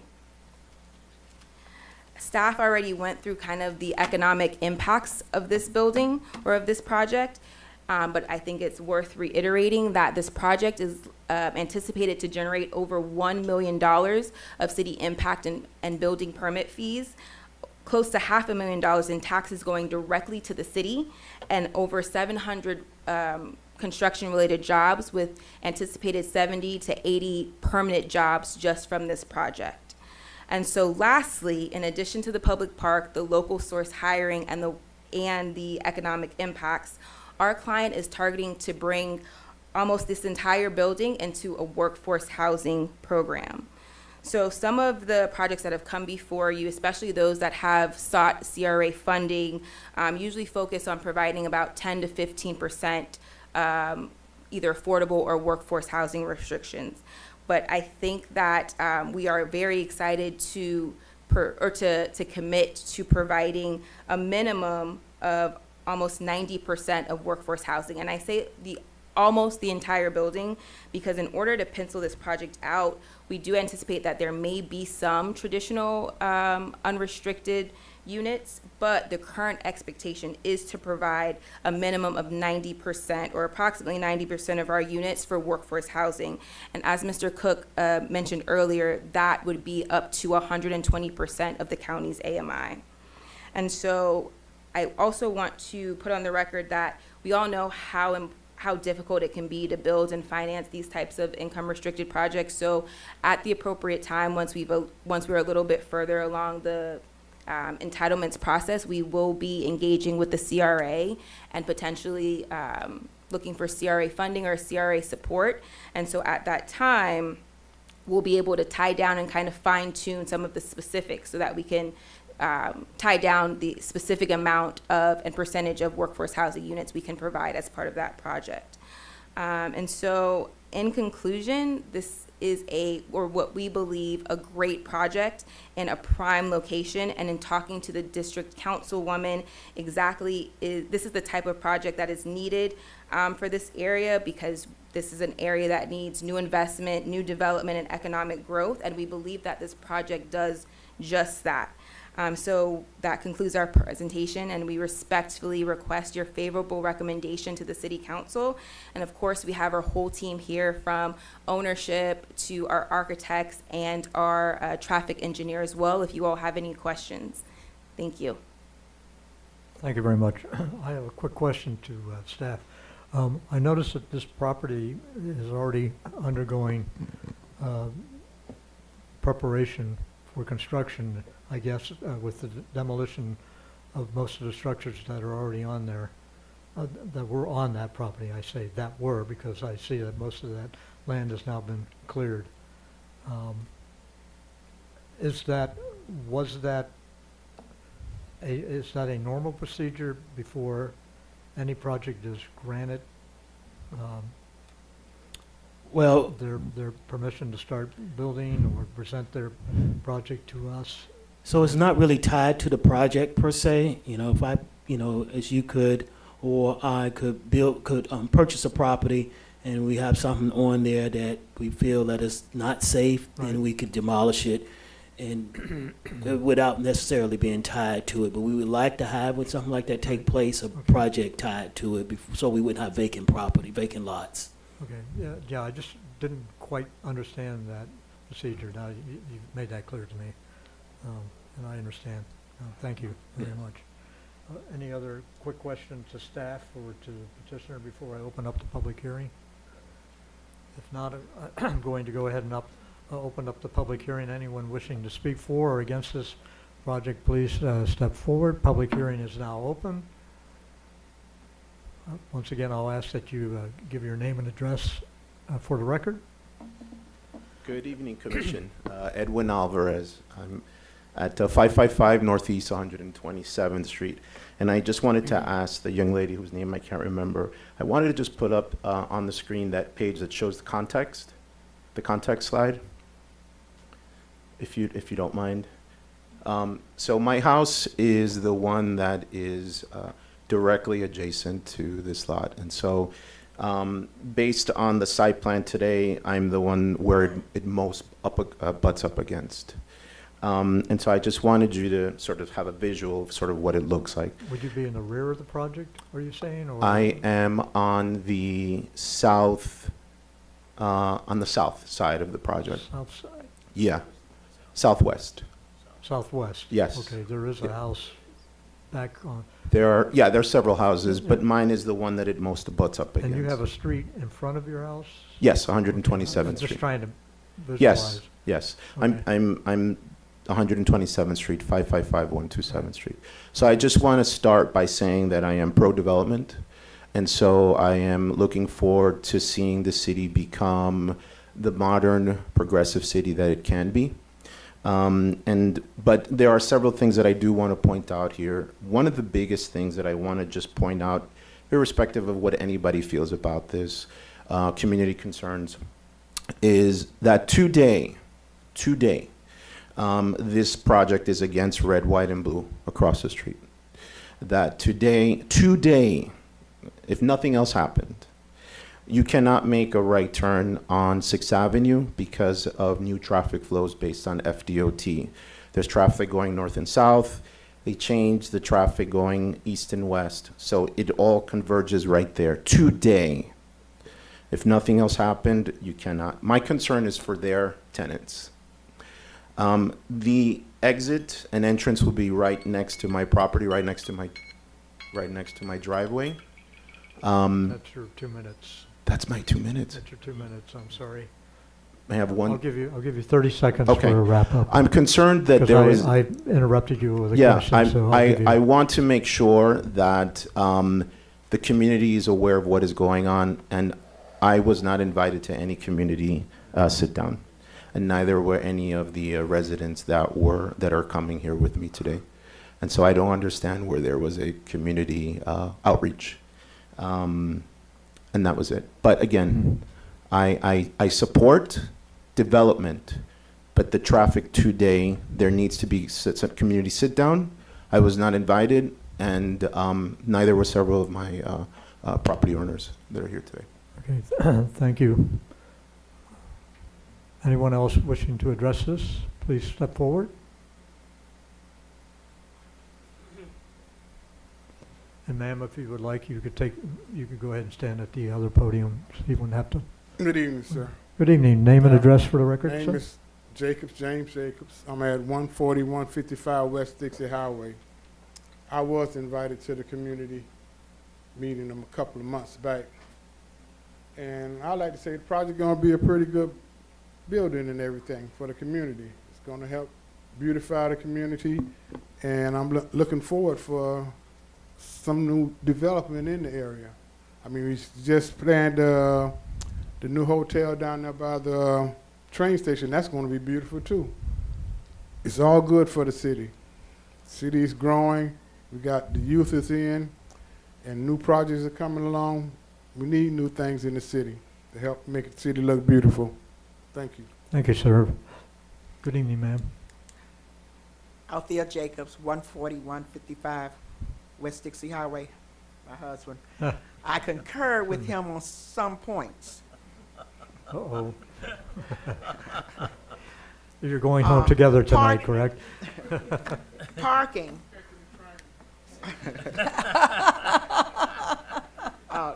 Let's go to local hiring. It's been my experience that developers come in and they pitch, you're going to have local hiring, job opportunities. And it's my experience that that never comes true. We say 10%, that's already a low percentage. Trust me, it won't be 10%. It'll probably be 5%. I'm retired, but I might want a little part-time something. And I don't see that happening. That's one of my concerns. The other concern is the parking. How many units are there? I'm sorry? 339 parking spaces. 240 units. 240, there's 240 units, but if you were asking for parking space, parking is 339 spaces. As, if I may, Mr. Chair, to correct on the record again, it does show in the title 239, but the actual number proposed is 339, but the actual number proposed is 366. 366, so that's I thought I heard the 366, and then I'm getting all types of numbers. And I'm sorry, what is it? 366. 366. Let the 366. In the presentation, it was quoted 240. 239. So what we have, if I may, through the chair, you have 240 units that they are planning to build. 239 of that 240 are coming from the bonus units. They get one by right because the R2 district has a density of 5.1 per acre. And so the total number of apartments will be? 240. Thank you. Mr. Held, a question to you. Since it shows in the reading that I did, and I read 336, and now I've been corrected by staff saying it's 339. When this goes forward, does Well, that have to be a text amendment? They'll to correct it. It's in It's the a- nature of a Scrivener's error. Scrivener's error? And Okay. there's notice of a substantial development, Right. and, you know, that it will be fine-tuned as it goes All forward. right. Thank you.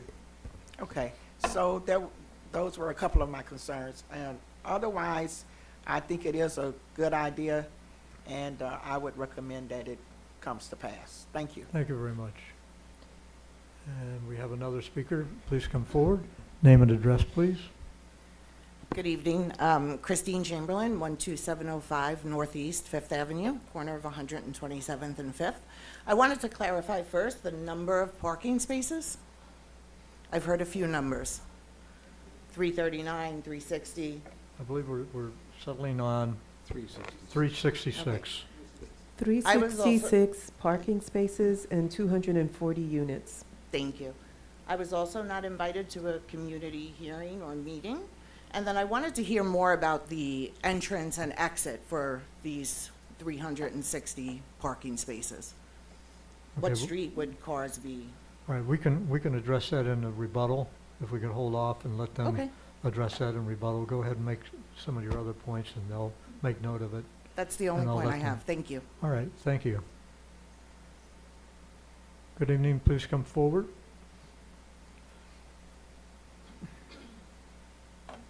State your name and address for the record. Good evening, everyone. My name is Deborah Banks. I live at 13700 Northeast 6th Avenue. I'm looking forward to the new project, affordable project that's coming up.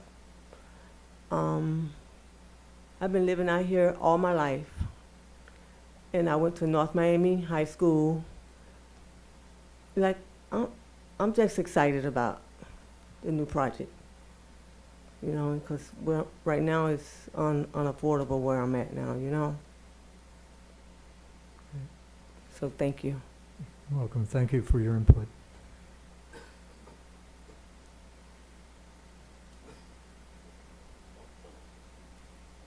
Good evening, ladies. If you want to go ahead.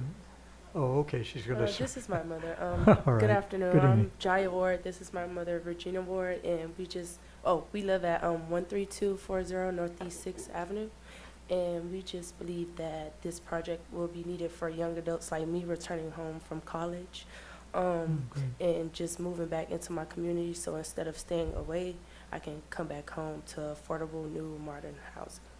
Great. And what school did you go to? Florida A&M University. Oh, Florida A&M. Congratulations. And welcome back. Thank you. Anyone else wishing to address this? Yes. Maria Name? Werlow, 1470 Northeast 123rd Street. If I understood correctly from the previous project, one of you, Commissioner Seyfried, I think, said that it's a pity that you consider these projects on an isolated basis instead of on a community basis. And that's what I think a planning committee should be doing for the current residents of North Miami, not the new ones that are going to be pulled in that will make our nightmarish traffic situation much worse at a point where right now seems unsustainable, and all these new units, new hotels, and we don't even know the type of hotel, but it's a great and pretty hotel, and a bright line that is supposed to work for the residents and not against us. So I just want to say that for the record. I am dismayed at this committee, and I regret very much not having come and educated myself as a citizen to figure out what's going on, why I've lived here for 8 years, and the last 2 years, traffic has become a nightmare. We can't leave our homes. You know, it's, I don't know who you're working for, and I'm very troubled and concerned for the lifestyle of our current residents. Thank you. Thank you. Good evening, sir. Name and address for the record. Good evening, Mr. Chair, Vice Chair, members of the Planning Commission. My name is Andre Pierre, 2125 Northeast 121 Street, North Miami, Florida.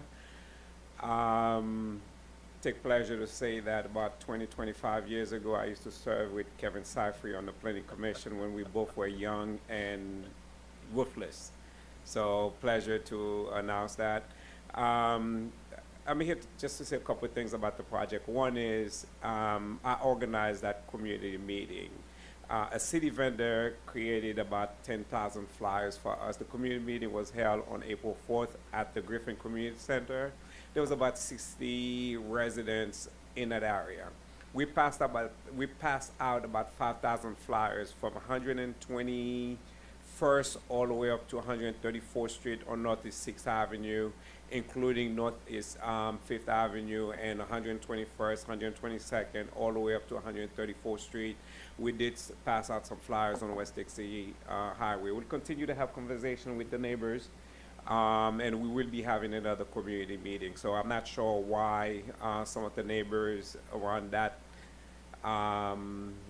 project weren't, invited or did not get the notice, but we did pass out. And I think, I was trying to get my, the video and the pictures for that community meeting that was very well attended by the neighbors, but I was unable to get the jump drive for that. But we did have a community meeting and a lot of people attended. Secondly, I think the owner made an effort to speak to some of the residents in that area, and some of them were very supportive of the project. I think one of them is here today, right? One of the neighbors that he had spoken to. And last thing I want to say about this project, since the city was created and established in 1926, February of 1926, 6 months later we had the Great Hurricane of 1926. I have never seen a project that have more community benefits and economic benefits than any other projects that ever been established in the city of North Miami. I mean, Devin already went through it. Thank you. You've seen the impact. I mean, this is the only project in North Miami that provides you with a park, okay, on the owner's property for the residents to enjoy. So we'll continue to have conversation with the neighbors. All right, We'll Mr. continue Pierre. to Thank you. have more community meetings. Thank you. Thank you, sir. Here we have one more, I believe. Sir, again, state your name. Sean Friedel, 1035 Northeast 133rd Street. I will say this is an opinion. I'm happy to hear that the neighbors do seem generally pleased with this project. I'm not sure why, and I believe Mr. Pierre's an ex-mayor, if I'm not mistaken. I'm not sure why he's using the term "we," and we're talking about this project. It sounds like maybe he's connected with the project, but that's okay. Again, maybe an opinion. The rest will be fact-based. In preparation for a past meeting before this very board, I walked my block and found that for each single-family property, there were an average of 2.5 cars per property. Based on that average, this project has a deficit of 234 parking spots, especially considering a majority of the units are two-bedroom units. Where will they park? Our streets already have parking problems, and this is on a major intersection, it seems. Holidays, parties, work from home, more cars. This property is utilizing the NRO. In the past, this board has not been too supportive of the NRO, and I hope you still feel the same. Thank you. Thank you, sir. Okay, anyone else wishing to before I close the public hearing? I'm about to close the public hearing. Public hearing is now closed. Yes, sir, Mr. I think it's Hull. important for the commission to understand how parking numbers are calculated. It's not based upon single-family home rates.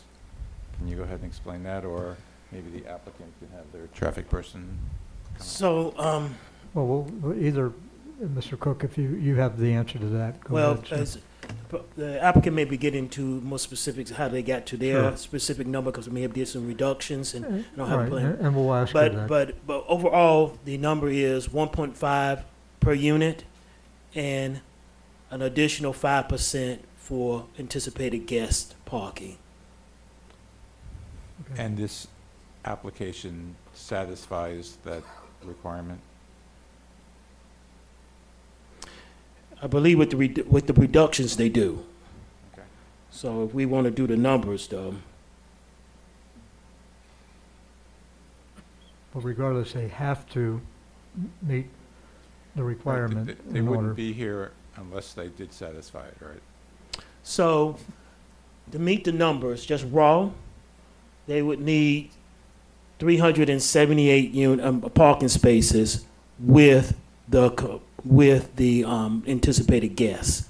They are providing 366 per the code, but right, you can, through reduction, you can have up to 15% reduction if you're providing for carpool, electric, or if you have additional bicycle spacing for the site that is over the minimum, and if you have motorcycle parking. So it allows for a reduction up to that. And then if they want to do the shared parking, they can do potentially up to 25% reduction. Based on their numbers, as we understand, you need 378 was the number.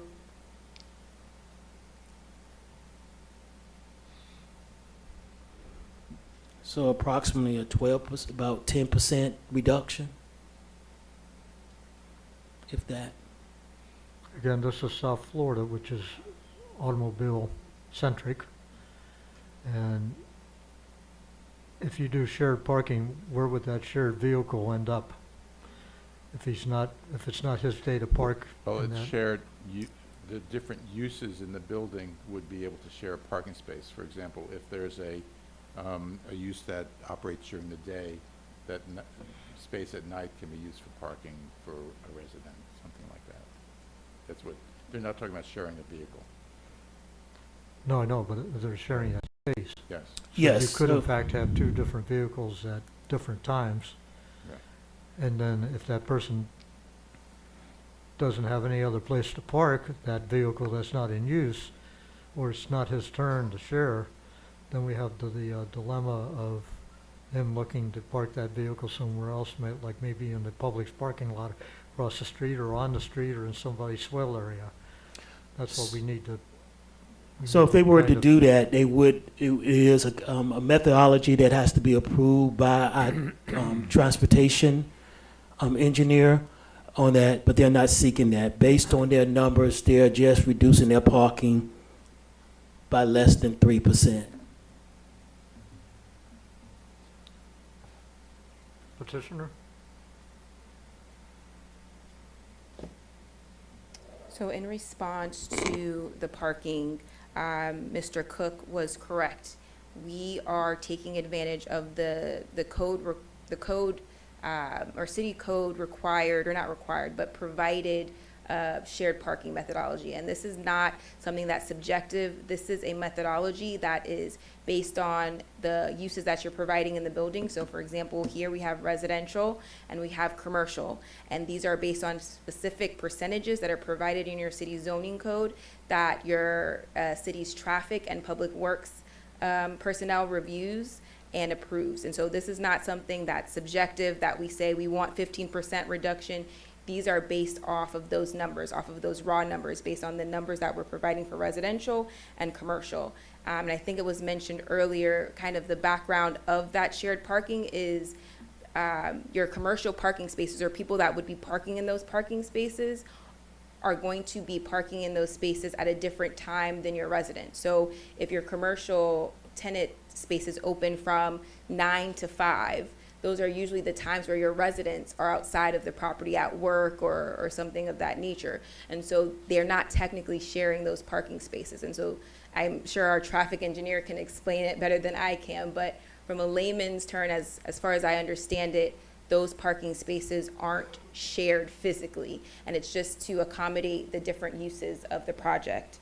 There was also a mention of our parking access. And so we have 2 full parking access off of Northeast 6th Avenue and off of Northeast 127th Avenue. And those are both ingress and egress. So it's not just along Northeast 127th Avenue. There are 2 full access from both frontages. 127th Street. I'm sorry, 127th Street. There was a question about, we're familiar with the median that was just recently put in along the eastern side of that, along 6th Avenue, which could cause a problem for anyone wanting to make a left turn into that property off of 6th Avenue. Do you care to address that question that was brought up as far as how that can be rectified or addressed? If there's no access right now with anyone being able to, if they're traveling from the south going north along 6th Avenue, how would you address anyone wanting to access your property off of 6th Avenue? I'll let our traffic engineer come up, but I don't think from Northeast 6th Avenue you wouldn't be able to make that left turn with the median there, or if you're heading south. But I'll let the traffic engineer come up and better explain it. But again, we also have the access off of Northeast 127th Street. Please do, because that could, because right now there are some the access off 127th Street may in fact only be one way that they could turn coming out of Publix, and that would be a right turn coming out of Publix with no left turn available. So, I mean, those things need to be looked at, and if traffic, if you want to address that. let Sure us thing. know. I just want to make sure I'm understanding the area. I'm looking at a aerial that was taken November 28th, 2023, so roughly 7 months old. And there is a median to the south, just south of 127th Street, that goes towards where Dixie connecting with 6th Avenue. But in front of the site, there is not a median showing. You're saying there's a new median that's been installed recently there. So between 120, that'd be 9th Street, 128th. Is that what we're talking about now? Yeah, no, I believe going north, coming out of Publix, you can cut across and make a left onto 127th, I believe. Yeah, onto 127th from there. So If I may. That would not change. If I may shed a little light on that, Yes. I walk across the street at the North Miami Foundation for Senior Citizens, which is on 127th and at 620 Northeast 127th Street. The problem with the way DOT realigned that roadway section, they've placed a traffic light at 128th, and at 127th, you're not supposed to go straight across 6th Avenue. Well, the solution to this apartment issue would be to put a traffic light also at 127th and allow for left turns into the facility. The problem is DOT doesn't want to put traffic signals any closer than 2 blocks apart. So there's going to have to be some serious discussion with DOT relative to that, because you've got a problem as far as accessing your property if you don't get a traffic light at 127th Street. Now, I understand when that whole realignment was designed by DOT a decade ago, that property was a church, and it was only used on Sundays, basically. And so the whole issue was not an issue at all. Come ahead 10 years later, and they finally have done the realignments on Dixie Highway and 6th Avenue that were proposed the last time I was on Planning Commission.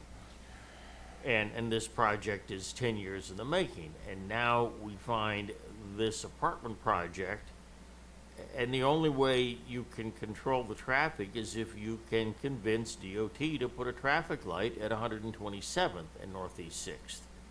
And that's something that you should absolutely make a high priority. Because if you don't, getting in and out of that project will be a real nightmare.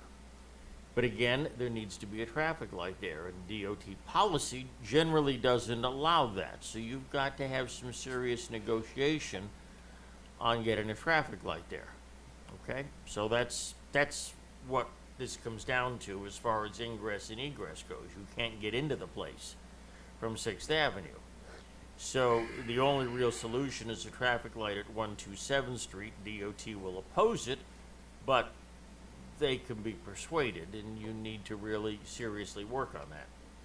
Understood. So now the area we're talking about here, our traffic site did not assume anyone making a left turn onto Yes, 127th from we 6th know. Avenue, because Sure. we knew that there was the pork chop there on the left side that would prevent us from making that movement. So we didn't assume it was there, so we wouldn't have that issue.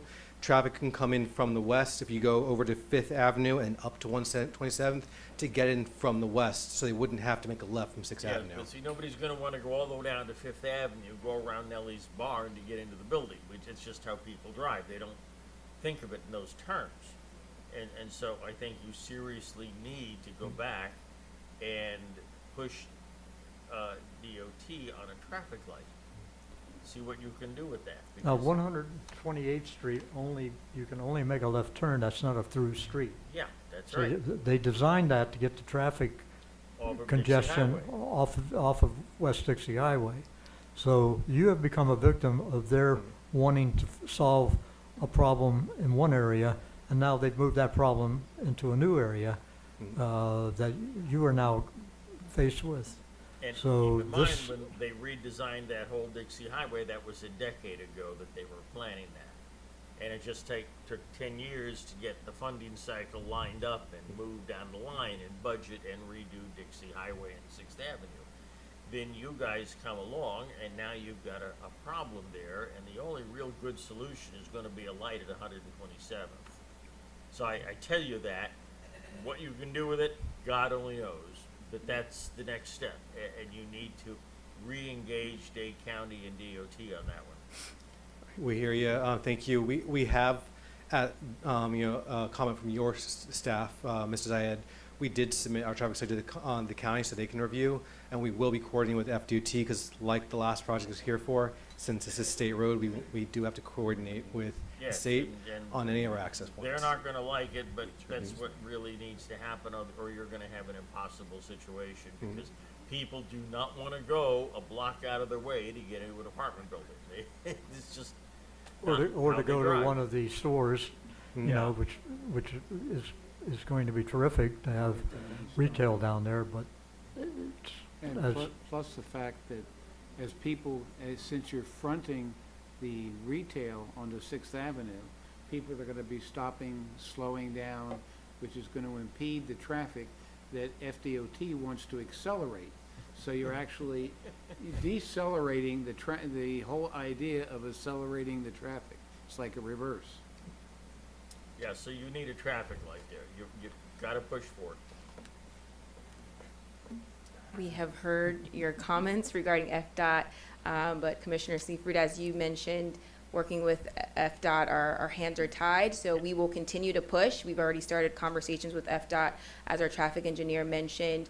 Any traffic impact study that's approved at city level has to go to the county, and so we've already started that process. So we will continue that process and coordinate with not only the county, but FDOT. And hopefully by the time, if we get your approval today, and by the time we move forward to city council and DRC, we will have a more concrete plan, or at least an update for city council. Yes, well, if not, we'll do their best to stonewall you. right. You know, we could pass it probably, correct me if I'm wrong, but DOT takes a look at this, or the county, they could hold up the project. Is that correct, Mr. L? Or Well, make them it change seems to things? me that traffic solutions will be worked out by the traffic engineers, and this project stands on its own merits. Right.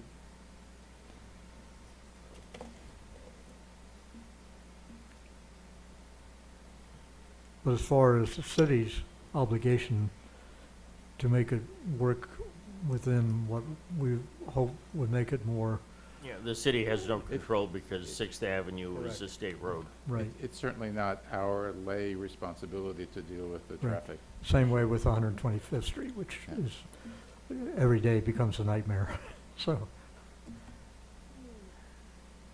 All right, thank you. All right, I don't have any other comments. If you want to continue with any Just here to points answer you any wanted to bring up questions. with anything that you heard from the public to rebut. Nope, I think that Alright. we addressed the parking and the Then access. Okay, then we'll so we're continue with closed. questioning from the panel. Mr. Besson, as promised, again, sir, you're up first. No, I have no questions at this time. Thank you very much, Ms. Blumer. Good evening. Thank you so very much for your presentation. You know, I've been here on this planning commission for, this month is going to make 3 years. And I can honestly say this is the first time that a project has come forth stating affordable housing, and it's substantial. And so I actually like the project. However, I do want to highlight a few of the concerns from the residents, and I would like for them to be addressed. But before we do so, you did state that the owner is here. Correct, Can he yes. or she come forward? Sure. This is Pablo Gonzalez, representative from the ownership entity. Good evening. For the record, sir, we need your name and address and for. My address is 1625 Eagle Bend, Weston, Florida. Your name, sir? My name is Pablo Gonzalez. Mr. Gonzalez, thank you so very I'm much. sorry for my English, but I try to do my best, okay? That is perfectly fine, sir. Thank you so very much for being here. I just wanted to get an idea of why did this company set their sights in North Miami? Very good question. Actually, this will be our second project in North Miami. Where's your first project? We also have been participating in the 1150 Northeast 123rd Street that was a couple of weeks ago currently approved by the council, and you also approved it I would say like 1 year ago. Okay. So then basically I represent a company here in South Florida that is named Continua Developments. We are an affiliated company of a large company in Colombia that is named Constructora Capital. What's the name of the company in Colombia? In Colombia, the company is Constructora Capital. We are the second largest developer in Colombia, and during 32 years of history, we have been targeting middle-class projects. So we have been creating communities for middle class and for workforce. So when we discovered and we found out this city, we think they comply with all the requirements that we have been working in our country, in Latin America. So that is most of the reason of the investment we have done here in North Miami. So you are in the business of providing affordable housing? Correct. Thank you. Thank you so very much. To you. Thank you, sir. Now, at this time, I would like to address some of the issues that the residents stated. You know, it was said several times that this planning commission should be planning, and we should be looking at the broader picture and not just isolated projects. However, this is where we're at. So looking at this particular project, I know that someone mentioned the exit and the entrance of the project. Where are we with that? So there are two full access entrances and exits to the property along Northeast 6th Avenue, all the way towards almost to the corner of the property. So as not to obstruct any of the commercial and pedestrian right-of-ways, and then along Northeast 127th Street. And both of those are full access, both ingress and egress, and they provide direct access to the parking garage, both entrances. Okay, I believe it was Mr. Alvarez who mentioned that it is affecting his property. And if I'm not mistaken, Mr. Alvarez does have a couple of units that is going up on that property as well. So if he can come forward. Go ahead, I'll allow it. How many units are going up on your property, Mr. So Alvarez? there's nothing approved in terms of anything going on there. So today, I couldn't say that there is anything going on except a residential house. Okay, so you're not approved for your project? Not yet, no. And I'm not sure where that will be in a year from now. Okay, So, so you were just concerned about you as yes. a resident? So my concern was principally as someone that has stood here before and for 12 units had an entire community that came out for 249 units. I don't know how the flyers were distributed. My concern is I'm right next to you. I've had interactions with the owner, so I'm just concerned and disappointed about that. No worries, Mr. Alvarez. Yeah, We're and going to get there. I just wanted to... One last thing as it pertains to Mr. Siegfried's. The issue isn't also north and south 127th Street. Because FDOT changed the traffic flow on 6th Avenue, when you're making a right onto 6th Avenue from 127th Street, you cannot make that first right because that's to continue right into 123rd. So you have to wait for the traffic on 6th Avenue to subside, as well as the traffic going north and south to let you in on 6th Avenue. And so all I'm asking is exactly what you proposed. That's it. All right. Thank you so very much, Mr. Alvarez. Okay, so I want to be clear, he's not approved for the unit, so he's just concerned as a resident who's living there. Can we ensure him that the current project as it is, it's not going to affect him? Have you guys seen his property? Yes. And as it is right now, do you foresee him having a problem? I mean, as far as, again, our traffic study has been reviewed by the city and was approved. And that's part of the reason we designed those two full access. I think one of our original iterations only had one full access. And so working with the city and traffic department, we provided both full accesses along Northeast 6th Avenue and Northeast 127th Avenue. So we believe that having that bifurcated access will kind of split up any ingress and egress that we have from vehicles seeking to access our parking garage, as well as commercial parking or commercial patrons visiting the commercial space. They have both of those entrances and exit ways, as it's, again, a full entrance and exit. So, you know, we did our best with the design to make sure, again, that those access and entrance ways were bifurcated so that you wouldn't have it all concentrated in one area. Okay, so what my recommendation would be, since he is directly next to the property, that you guys, before leaving today, connect with him and have a meeting with him and any other resident who's here who stated that they were not part of the community meetings. Understood. Thank you. My next question is around the local hiring. Is it possible that that can be increased? We can work to increase that. Of course, like I said, there's no cap. Again, it's based on just the applicant pool and the qualifications. Of course. But in working with, we plan to also, and I know as part of, I mentioned that we would be seeking or engaging with the CRA. So I know that as part of CRA support and funding, they also have their own minimum requirements. So at that time, once we kind of fine tune what that looks like and what the asks are from the CRA, we can better assess and tie down exactly what those local hiring requirements are, as well as what our final number of workforce housing percentages are. So at that time, that's why we said minimum, because it may go up, but at this time, we are going to do our best efforts to ensure that at least it's a 10% minimum. And I'm sure the CRA and the city manager will hold us to that. Excellent. As long as you put an effort to increase it, that's fine. And I believe one of the residents stated that they didn't have confidence that it would actually be upheld. So as long as it's stated and that you actually fulfill that requirement.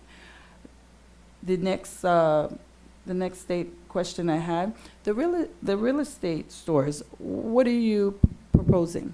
So right now, we don't have any concrete retail space or vendors, but what we're intending is for it to be more neighborhood-friendly commercial space. But again, at that time, once we get further down through the entitlement process and building permit, we'll have a better idea. But in talking with our development team, we definitely want it to be more community-focused instead of large chain. But at this time, we're open. And just trying to weigh whatever options we have once we get closer to building permit. Okay, thank you. Thank you so very much. I appreciate it. Chairman? Thank you, Ms. Miller. Mr. Seifert, you have the floor, sir. Thank you very much, Mr. Chair. I would approve the project with a recommendation that we aggressively pursue a traffic light at 127th and 6th to facilitate current and future land use in that area, something that FDOT frankly did not have in their plan when they realigned that whole area beginning some 10 years ago. Times have changed. So accepting for that as a recommendation, I'm ready to approve the project. Thank you, Mr. Seifert. Mr. McDermott? No questions right now. Thank you. And Mr. Bob? Thank you for your presentation. I think we have a number of proposals that come before us on a regular basis. I mean, this is really one of the first that allots for so much affordable housing. We've discussed at length the housing crisis as far as pricing goes and what the market currently is. So it is certainly refreshing to see a project come before the commission that provides for that and accurately accounts for that. I do take umbrage with some of the comments that were made as it pertains to an inference of the commission being undermined or otherwise unduly influenced, but that can be addressed at another time. The concern that I have with the project, that being two, is just one, having residents that were unaware of the outreach or the meeting.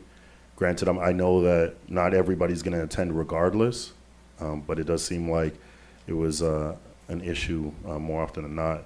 And two, just the traffic. I think it's a great project. I do think the traffic concern as far as the light that has already been discussed, but that's really out of your control, more so as far as like when you guys put it together.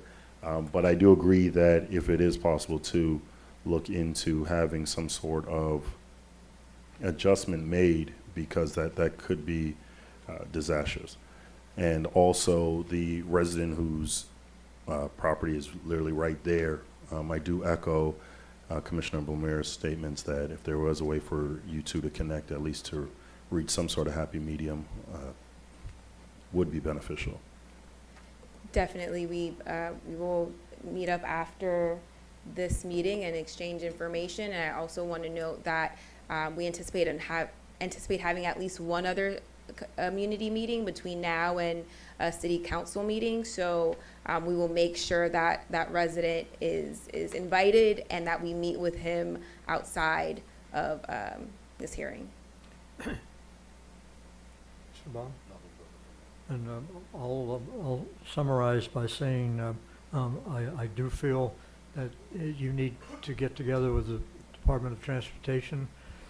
They play by their own rules and they'll do what they want, and we're well aware of that. But I think it would behoove you to at least say, look, please help us make things a little better in this area, and you know, what can you do, and see if you can establish some sort of a dialogue with them and a working relationship to get that, you know, be proactive in getting that situation resolved. Mr. Chairman? Yes, Mr. McDermott? In PC 1790, I'd like to move approval. Before you move to approval, I just have one question. From the time that the council approves it, what is your time frame? I believe we have between 18 to 24 months from time city council approves it to construction. Okay, do you have anything that would hinder you from moving forward? Not as it looks like at this time. Hopefully we can get through the engagement or the entitlement process, meet with the CRA, but nothing at this time. The ownership, or Pablo mentioned earlier, this is not just the first project that he's done in North Miami. He already has a demolition permit approved for this site and is already underway with the first site. And so our client and development team is eager to start development and construction process at this site. My last question is concerning the CRA. Do you have an approximate of how much you would be looking for? We don't at this time, but we would like to just engage with them to see what their requirements are based on what we're already proffering. And so at that time, we'll have a better understanding. But as far as dollars and cents, I don't have that figure. That's a formulated Thank you. formula process that has to be, that they have to meet and yet to be determined. Thank you. All right, again, Mr. McDermott, I apologize. Go ahead, sir. You would wish to Yes, restate? again in PC 1790, I'd like to move approval. There's Second. been a motion to approve, seconded by Mrs. Blumer. This will be a roll call vote. Okay. Chairman Ernst, Yes. Vice Chair McDermott, Yes. Commissioner Blumer, Yes. Commissioner Seyfried, Yes. Commissioner Bob, and Commissioner Besson. Yes. We have a unanimous vote of 6-0. Thank you very much. Item has Thank you all. been, Have a great evening. approved and will be, yes, be moved forward to City Council. When, Madam Secretary, when is this presented to the council? Cynthia, when does this go to the council? When does this go to the council? Oh, all right. Sorry, So it's not in the next meeting or anything, it still has to be. I know. All right, okay. Okay, I'm going to ask if we could have an adjournment for 5 minutes, to Mr. finish Chair, up. just some information for you regarding the local preference. Most of the projects that you have approved that are in construction or already have been constructed, the city has the information on whether those projects have met the local preference requirement. In the last 5 years, there's 2 projects that you approved that I have worked on. One of them is at 30% local preference. The city has that information. The other project, which is right down the street on 125 and Fifth Avenue, they're about 22% local preference. So the city has the information, and I know the residents said that we usually say it and we don't confirm, but the city has that information. So whenever you did the information about projects that come before you and say that they're gonna do 10% or 15%, then you could get that information from the city because they're required by the cities to submit that information. So they do have it. Thank you for Okay. pointing that out, sir. And all that was off record, by the way, since I had called for an adjournment. Yes, it was. I had called for an adjournment. 5 minutes.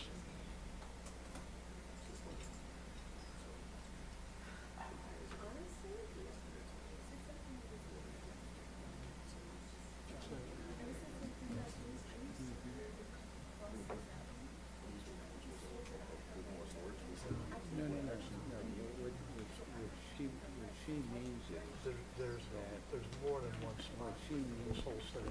You've got a massive problem. And it's not so much the development. Okay, coming in the city.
This is gonna be a minute.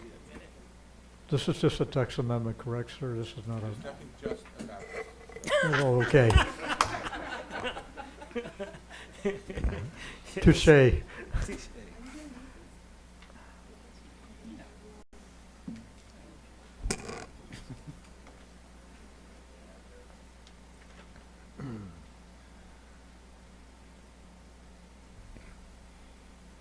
Okay, we are now reconvening from our short break. Next item on our agenda is PC 1791. This is an ordinance of the mayor and the city council of the city of North Miami, Florida, providing for a text amendment to chapter 29 of the city of North Miami Code of Ordinances titled Land Development Regulations, LDRS, at Article 3 entitled Development Review, at Division 2 entitled Comprehensive Plan Map and Text Amendments, specifically at Section 3-1109, point 9, to provide language that is more consistent with Florida statute requirements for adoption of comprehensive plan amendments, providing for repeal, conflicts, severability, correction of Scrivener's errors, codification, and for an effective date.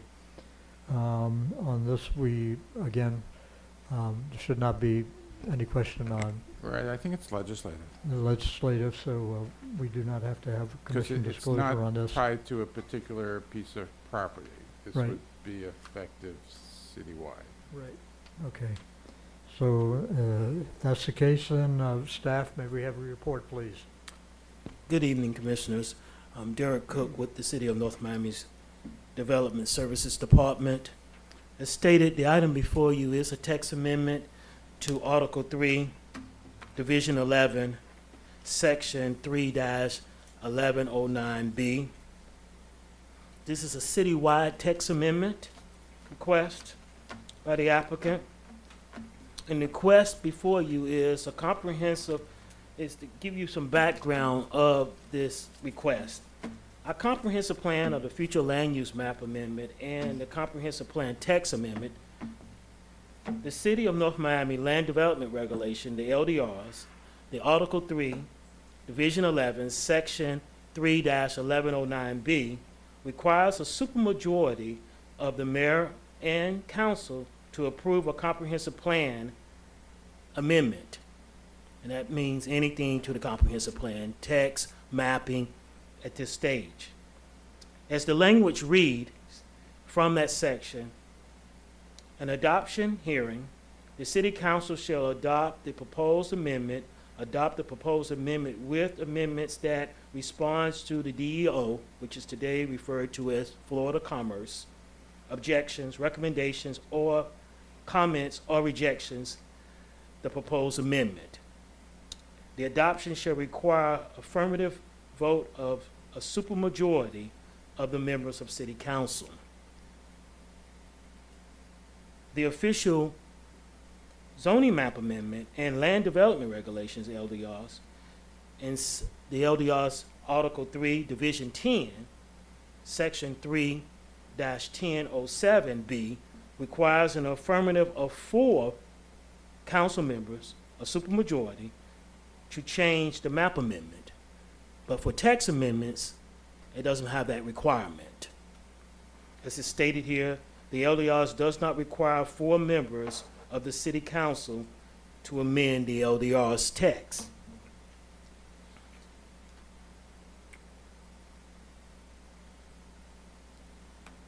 Florida state statute, and this is the applicant's request.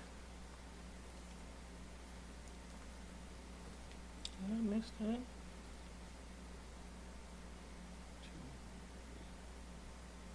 Okay, forgive me. The applicant's request is to change and amend the LDRs, specific to that section that I spoke of, Article 3, Division 11, Section 3-1109B. And their request is, at the adoption hearing, the City Council shall adopt the proposed amendment with amendments that responds to the DEO objections, recommendations, or comments, or reject the proposed amendment. The adoption shall require the affirmative vote of a supermajority that to be strike through to become a simple majority of the members of the city council, except that such simple majority shall not be deemed to override any supermajority requirement in any declaration of restrictive covenants or other covenants running with the land. Florida statute requirements for a comprehensive plan and comprehensive plan amendment and a plan amendment for state statute is 163.84, 11A, mandates that an affirmative vote of the majority of the members of the governing body present to approve a comprehensive plan amendment or plan amendment. So, as put it in context, the full section of the code of that state statute says the procedure to transmittal of a complete proposed comprehensive plan or plan amendment pursuant to subparagraph 3B1 and paragraph 4B, and for adoptions of a comprehensive plan and plan amendment pursuant to subparagraph 3C1 and 4E1 shall be affirmed vote of no less than the majority of the members of the governing body present at the hearing. Our code states that, as we stated in Article 3, Division 11, Section 3-1109 requires a supermajority. And the intent of the applicant is to bring our code section more in line with what the state states here in their state statute of 163.31.84, 11A. Their request is not to seek an amendment for the number of, for who are present, i.e. meaning if it was only 3 members sitting at the time of the city council, only 2 are needed, that they would need a majority of the council. You have 5 members, you would need at least 3, and additionally, that majority does not have the power to supersede or override a supermajority decision, specifically as it relates to restricted covenants and covenants tied to a land. So that is the request. This is a policy decision for you as a recommending board and for the council to determine if you wish to change our code from a supermajority to change our comprehensive plan to a simple majority. And to be clear, that includes, right now we're getting ready to go into the second reading for the comprehensive plan. We anticipate that at the next city council, a simple majority will be enough to be able to approve that comprehensive plan. If this was approved, it's the next time we're around going through the comprehensive plan change or any comprehensive plan, map amendment, or text amendment to the comprehensive plan. That is the request that the applicant has before you. So in simple language, you're asking us to either go along with what the state is recommending or not recommending. So, to Yes, be sir. clear, so the state, as it states there, it is the governing body members who are present. We are not asking for that specific language. The applicant is asking for a language that it is a majority of the city council to be able to make comprehensive plan amendments. So that would be a minimum of 3 members would need to be able to vote to approve, to affirm any change or denial. Right, so the state is not the applicant. The state is not an applicant. We have an individual who is the applicant. Who is the applicant?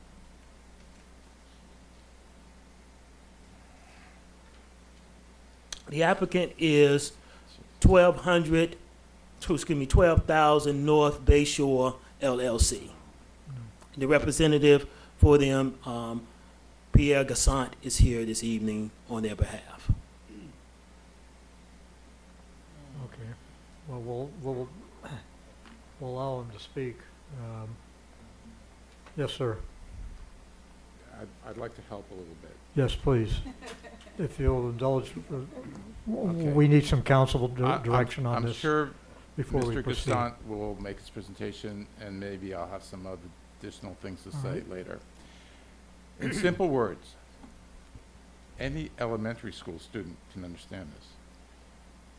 The state statute says you cannot approve a comprehensive plan amendment with less than a majority of council members.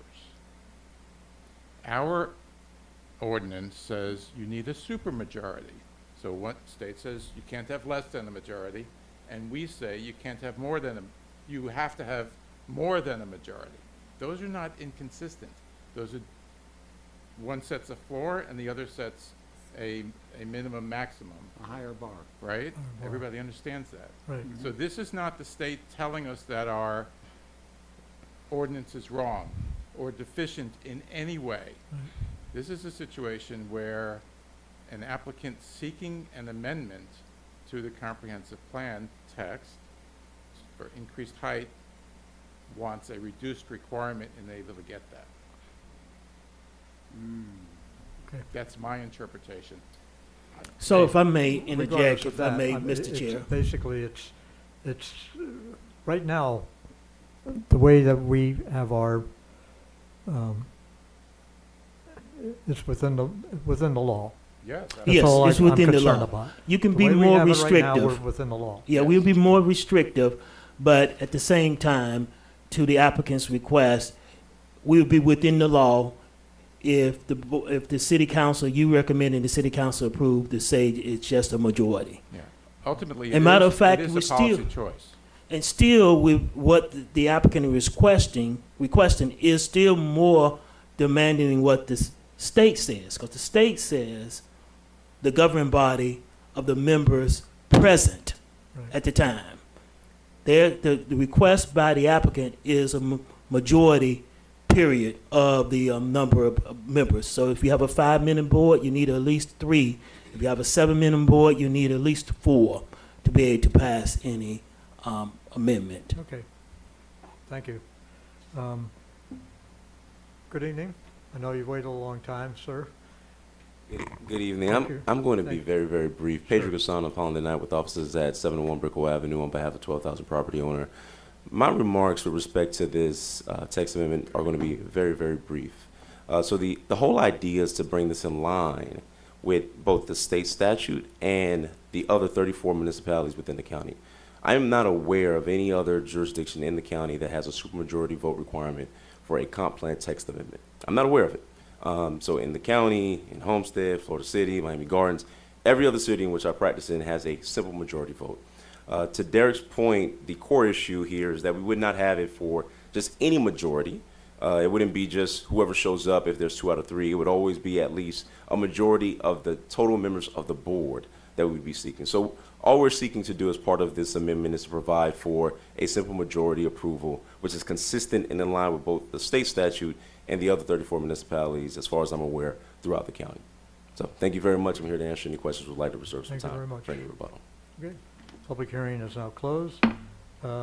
Discussion with anyone here? I'm sure we all have a different outlook on this, or maybe perhaps a similar outlook.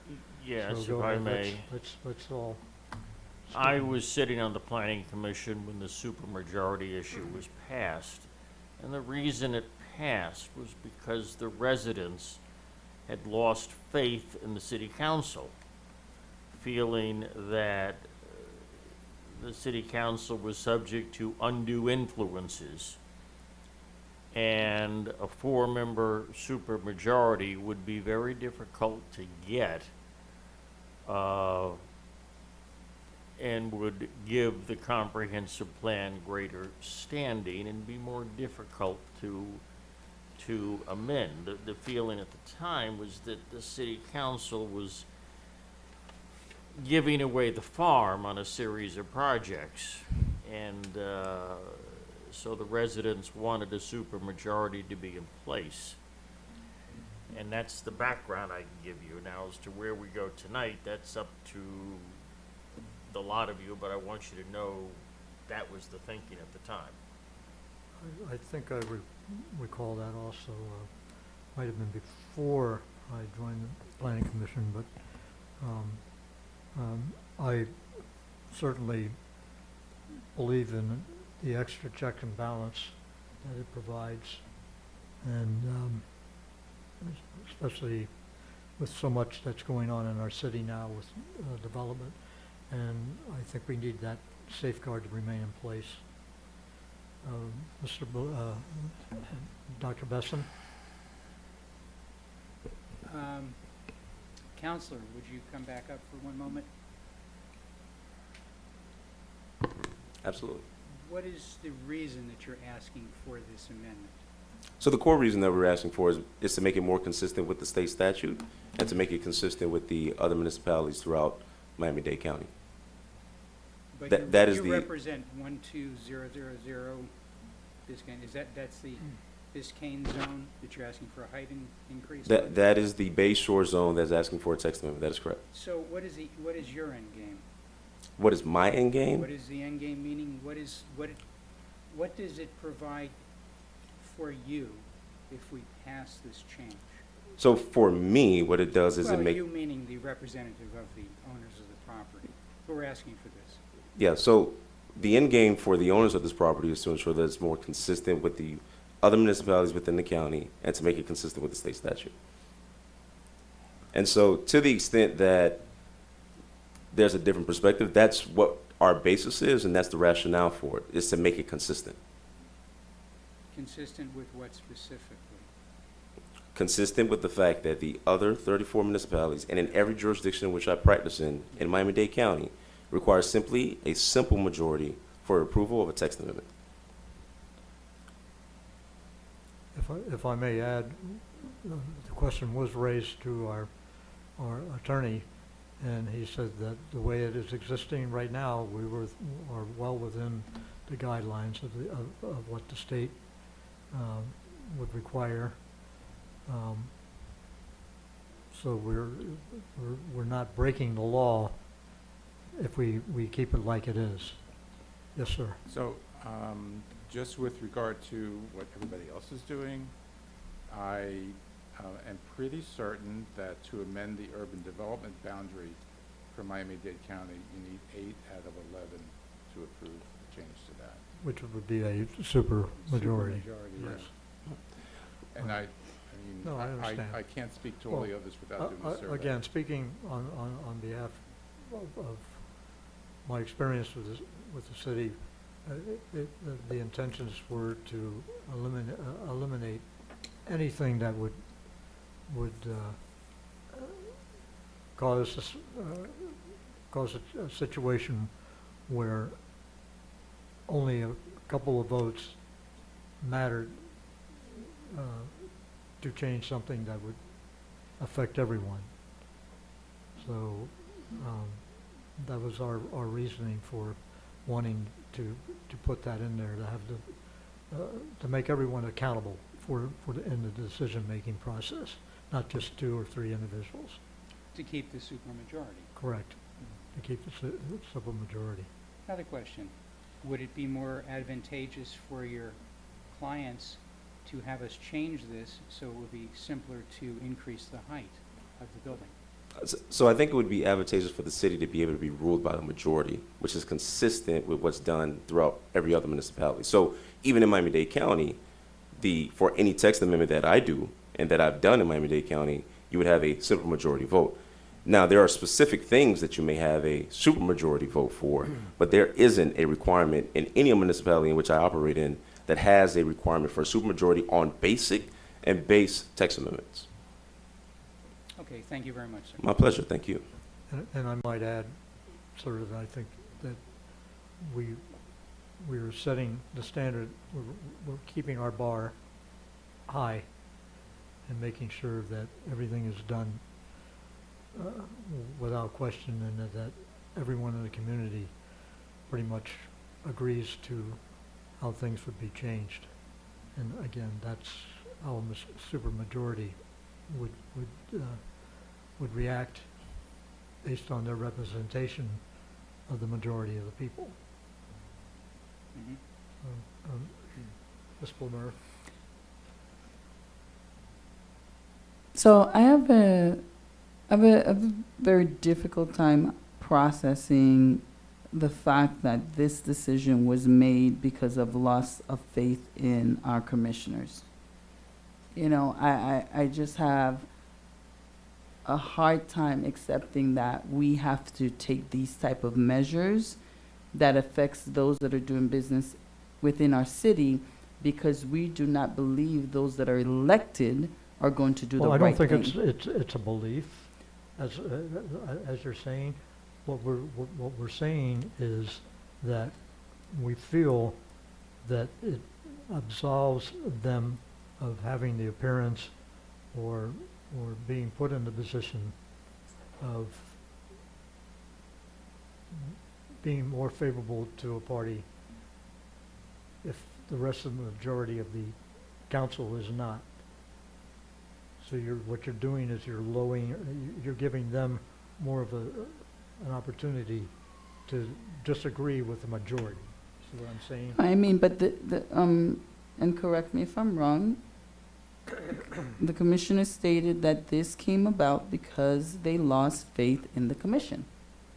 So had they had faith in the commission, back then, yes. this would have never came to this would never been placed on the table. And I just don't think that as a city, that's how we should govern, by where we create additional layers of policy because we do not have faith in those that are elected. I truly believe that as a planning commission, we should support policy that helps or assists those who come into the city to do business and obviously do business the right way and present projects that are smart and that are good for us 10, 15 years from now, because that's what I've always advocated for the past 3 years that I have been here. However, I'm very displeased with the idea that we have created layers of policy stemming from a loss of faith. That's just not the way that we should be operating as a city. I mean, this is not, I know they call it, some try to call it a banana republic, but that's not what we are. This is a government, and if we are one of 34 cities in Miami-Dade County, and nobody else is doing this.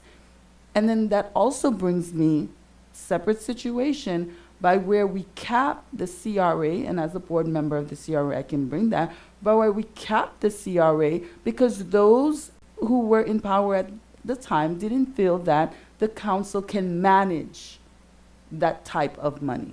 That's just not the way you do business. If you don't have faith in the people, then you vote them out. You don't create layers of processes and you're the one person who's doing it and everybody else is not doing it. And that's just my opinion. I just don't think that as a planning commission, that's what we should be supporting. And I get it. As I sit right here, I mean, there are times that I personally do not have faith in our council. And that's just my personal experience, and I'm sure others have their experience. But as a leader, I'm not going to sit here and say, okay, well, let's create an added policy, because I don't trust this person or I don't trust them as a group. That's what we did, Chairman. That's what he stated. But Naomi, he stated it's at a the policy time. that exists right now, and it's But worked, it was and I think. created because, I'm going to call him the one with the archive. He stated it came about due to loss of faith. Now, had he not been here, I would have never known that.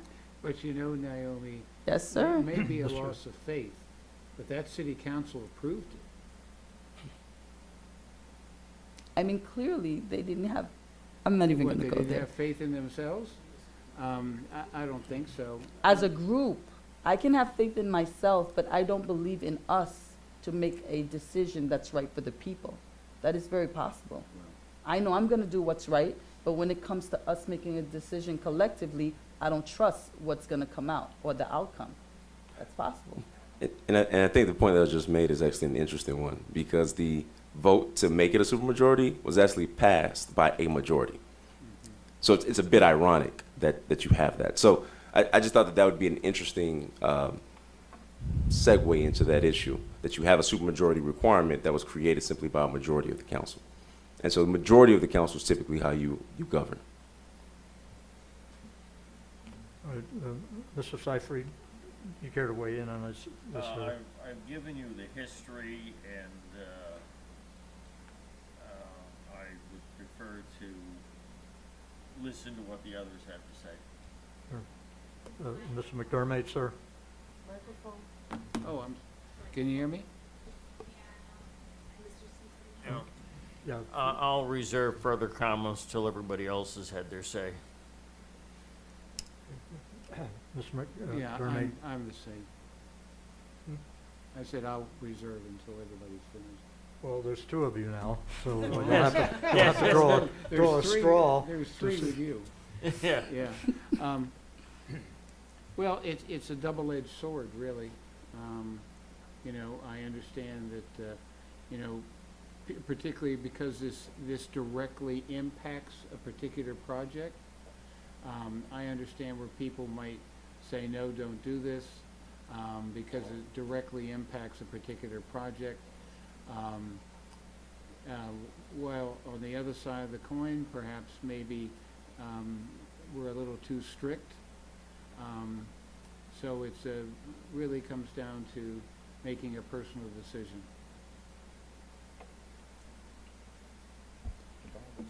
Mr. Bob, sir? I'm really kind of more so of the opinion that if the other jurisdictions follow the majority, I mean, I don't see the downside in aligning the policy with those. It's not, I mean, to be an outlier, like, I get it, but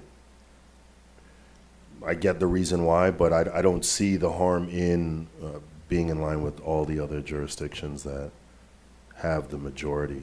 I mean, I would imagine that in those other jurisdictions, they have been confronted with the same issues as far as public confidence and, you know, trust and all of that, and they've navigated through that.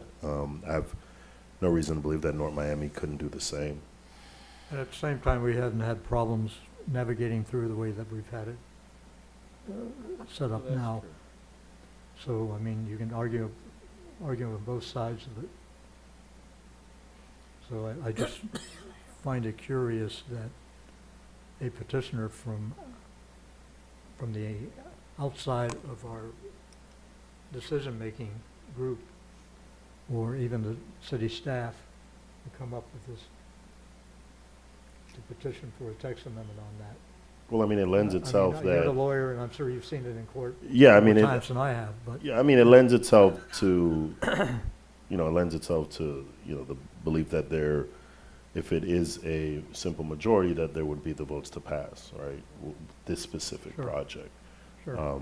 But that would just be mere speculation, right? So, It's speculation either way. right, exactly. So that's why I would favor, if there's speculation regardless, and then therefore, I don't see a need to change it, and that would be my stance. Mr. Seifried, I'm done, and Mr. Bob has spoken.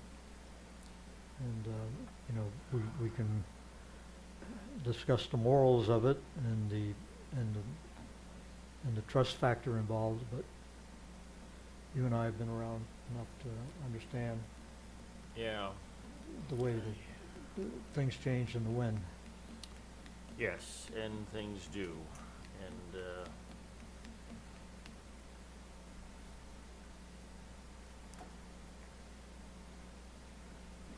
I really I really have mixed feelings on this one. The supermajority was put in place because the citizenry felt the city council was too pro-development a long time ago. And they felt the council had to be reined in. And there was a huge hue and outcry that led to this supermajority on comprehensive plan. Granted, a lot of the residents don't understand the comprehensive plan, and back in those days, we weren't revamping the comp plan every 3 years. We did it once in 10 years or something, or once in 7 years, but not every 3 years. And so, there was an entirely different sentiment at that point in time. I'm troubled by the fact that this is being brought forward by an applicant who I think probably feels they wouldn't get 4 votes for their project. And I prefer not to think of it in those terms, but obviously that might as well say that's the elephant in the room on this. If staff had brought this forward, I would have felt differently about it, but when we have an applicant with a vested interest, that's, you know, somewhat of a different element. Charlie, I agree with your thinking. The system has worked well for us. And the spectrum of that white elephant in the room is exactly why I think it would be appropriate not to make the text amendment, because then you're basically serving a special interest with just that in mind. It looks like it that way, you know, Yeah, when they I mean, say it- avoid the appearance of impropriety. Let me ask you this, You're asking Counselor. council? Yeah, to our council. If we recommend against this, it still goes to city council, right, or wrong? Yes, Yeah, okay, so.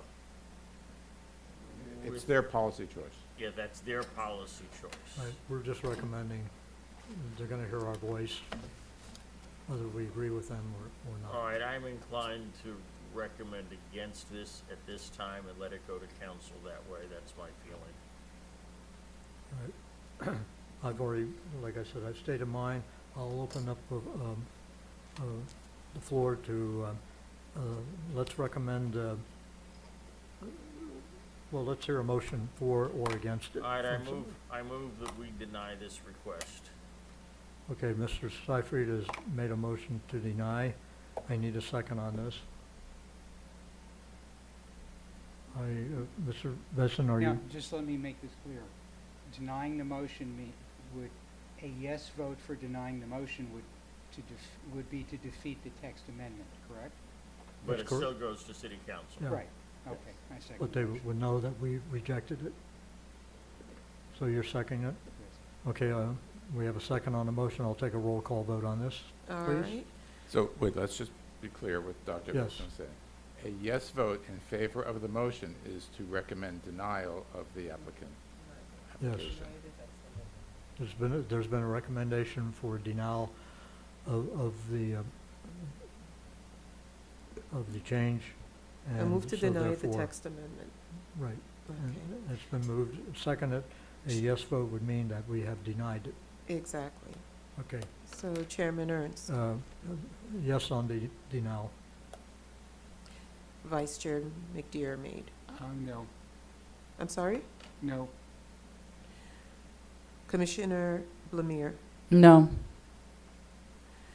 Commissioner Seifried, Yes. Commissioner Bob, Commissioner Besson. Yes. 3-3. We have a tie? What happens there? We're at a push. Yes, sir.